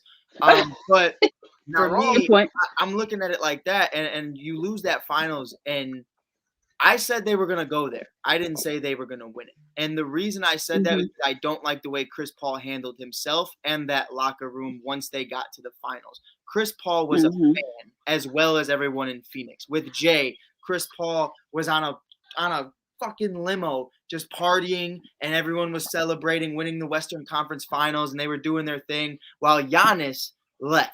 And Giannis went back into the gym, and Giannis got in his bag. The problem was they felt like they won the finals before the finals even started. And that was their biggest misconception. Once they realized that Brooklyn lost, they felt like they won. They counted Giannis out. Giannis got injured. They got comfortable. And that's what happened. Giannis comes back and he fucking shits on all of them. If you want to talk about the opposite of dog shit, shitting dogs was Giannis Antetokounmpo. He's out there dropping people. He's dropping dogs. He's shitting on all the dogs in the league. The point guard, Devin Booker, Ayton. He making Ayton look like a little boy. Yep. Losing the finals and starting off rough makes everybody feel like the way Chris Paul felt before they won the Western Conference Finals, which was, we need to get there. Once Chris Paul got there, he didn't know how to act. And I'm hoping that this playoff series, if he's fully healthy and everything goes according to plan, and hopefully they make it, I don't see why they don't. It'd be very crazy if they started off 15 wins in a row, and then they don't even make the finals. Yeah. But it can happen. Is a conversation though. You look at it and you say, now you guys understand what it's like to lose. CP3, now you understand it's not just getting there anymore. It's about finishing. And I feel like that's what's going to cement that. So that's all I really had to say about that. I think they're being very slept on. But again, I had the Suns going to the finals last year. Freddie, you still owe me $25, and you're lucky I didn't take the 100. But because your Lakers couldn't beat them. But it is what it is. And I think at the end of the day, Devin Booker's a superstar, and I think he's already there. I think he's been there for a while. The only problem is his team wasn't there with him. Now they're there. Now they're present. The same thing with Jason. The same thing with Zach LaVine and many others. I feel like they're getting there, but their team has a ways to catch up before you start seeing. Yeah. That's a good point, Mike. I mean, that's how I feel about it. Yeah, no. I mean, you're right. That's a good point. Yeah. Right, because again, people think that if you can't go at superstar, they go, you throw it out too early or too soon, and then they go, what's a superstar? And then they start naming top 10 players all time. Right. So it's like just because you're a superstar doesn't. If you tell me this though, Pride, if Ja is in Chicago, everybody thinks he's a superstar. Ja's in Memphis, people talk about Ja, but people don't talk about Ja the way they should be talking about Ja. Yes. No, That's you're right. right. I think this year maybe is a little bit different as far as for Ja. I think before No. definitely it was kind of like I still it was think kind. he I mean, goes that, no, down he's with not. Josh He's This year, no, he's he, still okay. kinda- So you're. I mean, he's not talked about as much as he should be right. per se. Yes. But you Right know, but now, it's Curry, yeah, Curry, yeah, Curry, yeah. Curry, Curry. I would Where put the it- fuck is Kyrie Irving? Curry, Curry, Curry, I'm Curry. gonna put it to you this way.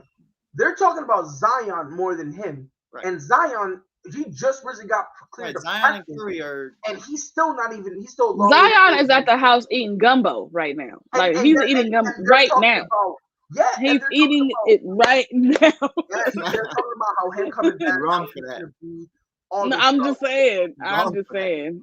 Look, He came out like the Michelin Man when we saw him on TNT. It was bad. It was ugly. we thought homeboy, we thought James was bad. Mhm.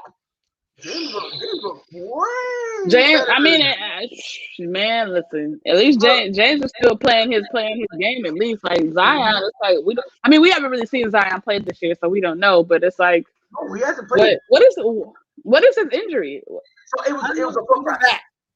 It was a foot fracture. And they He's just fat. cleared him. Well, yeah, also because he's fat.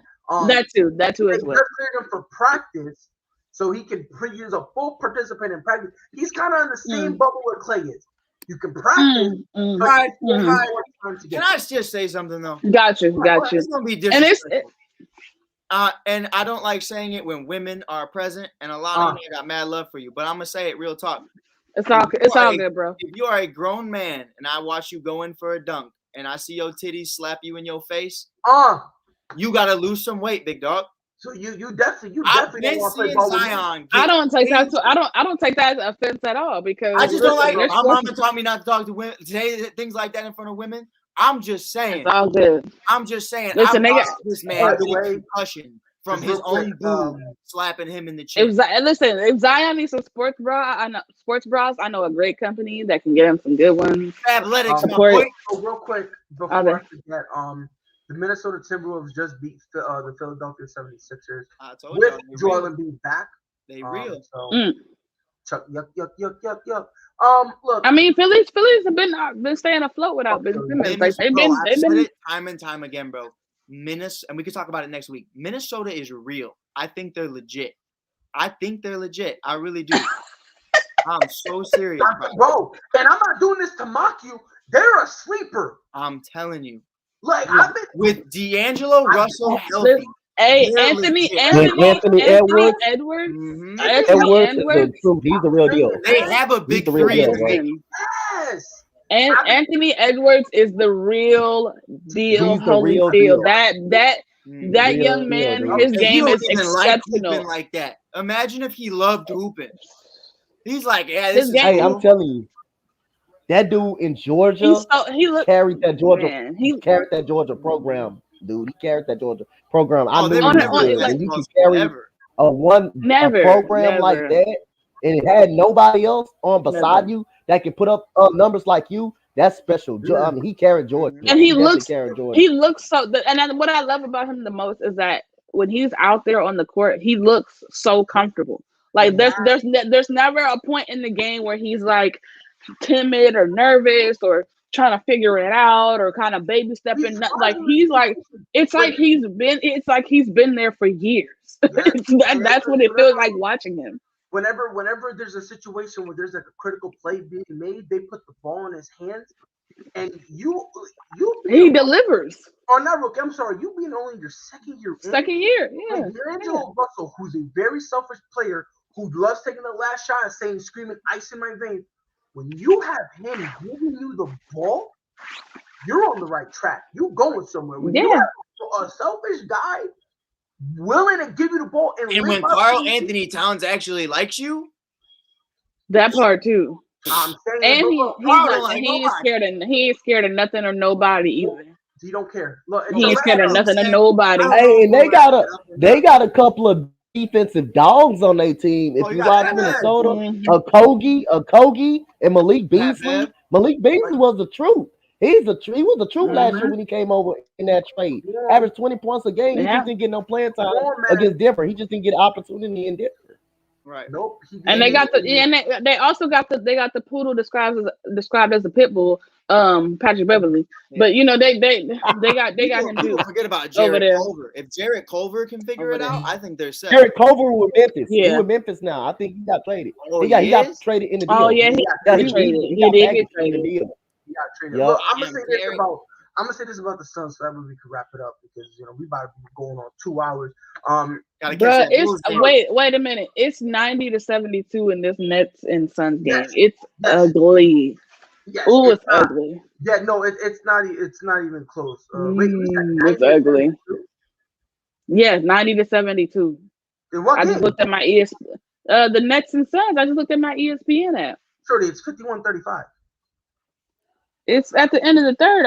It's 90-72. They probably didn't update it, but it's 90-72. I'm on the ESPN app right now. It's 90-72. You know what? I bet I'm about to check it live. You're not playing me. And You're not playing me. it's the end of the third quarter. Go ahead and look at it, Pride. I'm gonna say, It's 90-72. It's 90-72. 90-72. End of the third quarter. End of the fourth quarter. No, Pride. Go ahead and look it up. Not playing me. Hold Go ahead, on, Pride. hold on. Go ahead, Pride. Look it up. Go ahead, look it up. Versus Nets. Score. I want a live score. I ain't gonna lie to you. I looked it up too, and I looked it up on Google. Pride, I think we got the wrong one, bro. Right? Hold on now. Mine says 35 to 50 something. Yeah, 35-51. Hold on. You see, I said It's in the third. But that's on Hold Google. Big Go dog. to y'all. go to ESPN. Oh, Go to my You gotta God. go to ESPN. Go to ESPN.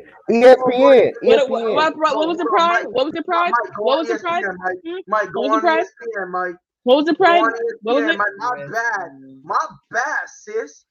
God, you embarrassing me like the Suns embarrassing the Nets. Ain't nobody embarrassed What? me. I was with her. I heard her say it was Pride. El diablo, bro, the Suns My boy Mike. That's my brother. My I brother. heard I she said that. mean, She said, "Check that shit, then, bitch." I was like, "Damn." I'm gonna say this show about to take a dark turn, bro. But I want bro. The Suns is beating the Brooklyn Nets like my stepdad used to beat the shit out of me before my mom left them. Like, God damn, bro. Like, Listen, yeah, they breaking their foot off in their ass bro, right I need now. that That's what they meme, doing. that little boy from The Simpsons. Stop it, he's already dead. They put them on. Suns got them on their lap and they spanking their ass. They putting them on their lap. And Man, spanking their ass. they put them over the knee. They put them over the knee, coach. They put them over the knee. I'm gonna put it to y'all this way, bro. The Suns is beating the Nets like my girl be gonna beat me after the show. Probably. Like, Yep. 911, you know. And I'm still waiting. I'm still waiting on my invite to the wedding, sir. I am too.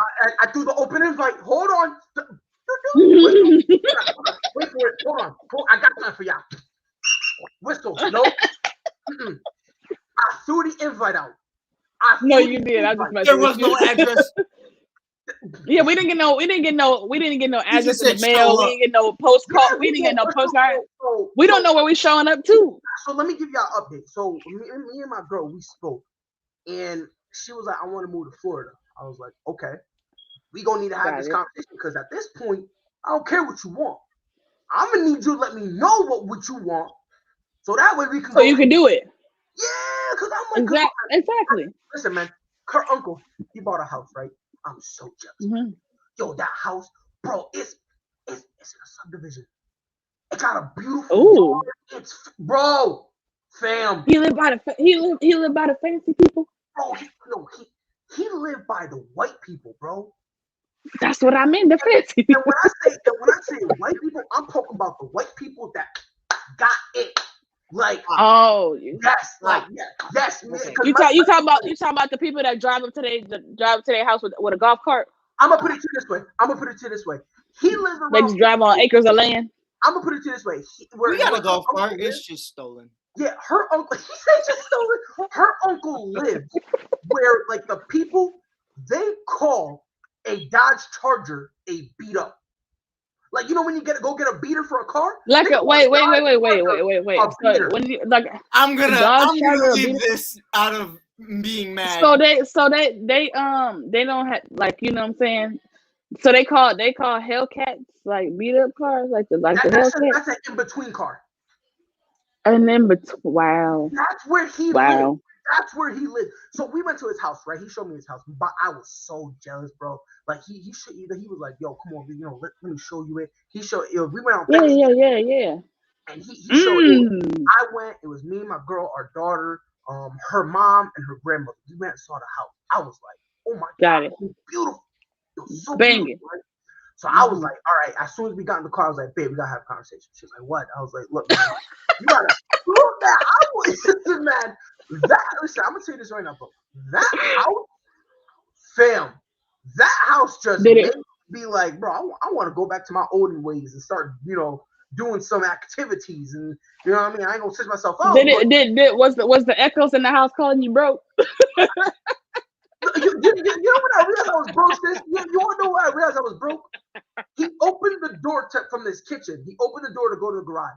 This man said garage open and his shit open. That's when I felt broke. I am not lying. The next, I swear to God, I'm gonna go there and record it and show y'all. I'm not kidding. This man deadass said garage open. It opened. He said garage door stop. It stopped. He said garage door closed perfectly. I'm like, first of all, how dare you get off making me feel this pain? Like I got my own. Listen, me and my fiance, we got our own apartment. It's a 2-bedroom, 1.5 bathroom. I felt broke. I felt horrible. I felt like I was living on some Section 8 shit, bro. Like he gave me flashback. I was like, yo, why you do me like that, bro? Like you didn't have to flex on me like that. Yeah, so is the wedding gonna be in Florida or is it gonna be in so now it's gonna be in South Carolina. So her and I had a conversation. South Carolina, okay. In South Carolina. By the way, Coach, you got to invite too. South Carolina. I'm having my wedding in September of next year, and I'm throwing an open invite. If y'all want to come true. We're pulling up. I'm pulling up for sure. I know Mike is probably gonna pull up too for sure too. So we be in there. Yeah, we're trying to figure. We're stuck between two places now. It's like, but one of them is an indoor and one of them is an outdoor. The outdoor place, it's beautiful, bro. It's like there's like an opening, or it's almost kind of like on like a little cliff, so you can kind of see trees, and there's like a beautiful. Oh, I'm like, it's amazing. But we had a conversation. She was like, "Yeah, we're gonna stay here." I was like, "Good," because I ain't even gonna hold you, bro. Like I've been looking at houses out here. Yo, low-key glad I moved here. Like. But say it's a lot cheaper than if you try to do it in Florida. That's for sure. Way cheaper. Like up in Connecticut, she got a 2-family house, and that thing is that shit runs her like I think it was like a little over $200,000. And for down here, for $200,000, I can get like a 5-bedroom. Yeah. Well, I'm excited to come to South Carolina. I've never been, so I'm definitely doing it. Where I'm at, it's not bad. It's like an hour away from North Carolina. It's really not bad. Yeah, it's not bad. Okay. Bro, I told my girl, I was like, "Look, babe, I love you and all, but we gotta figure out what we're doing or whatever, because not trying to be that guy, but we need to figure out what we're doing because, considering that, eventually, if we want to get a house, we kind of got to figure out where we're gonna be living or whatnot." But yeah, we ended up being here, so the wedding is gonna be in South Carolina. It is. So South Carolina. Which one of the two places we want to get, and then after that we go from there. It's crazy, bro. Hold on, this is a sports show. Why am I talking about my personal life? I mean, honestly, I love it. But yeah, we'll talk Pride because I really want to come. Like I'm dead serious. I want to come. Yeah, but let me wrap it up because we go way too long. I'm gonna kill me. It's your boy Pride, on behalf of Coach Dante and that girl Sensei. Thank you to Fredward for being here. Mike dipped on us, but thank you for coming. This has been another episode of ASAP Vibes, and we will be here once again on Tuesday. Be safe. Whole sports all plays. Whole sports all plays. Whole sports all plays. 365, we making up plays. You talking the game, get you to the days. We're high in the court, the dime in the lane. Variety topics living the same. All presentation, sports information. Hitting the airways, taking the nation. All sport, all plays, like working your faces. Grace at the field, so tie the laces. Whole sports all plays.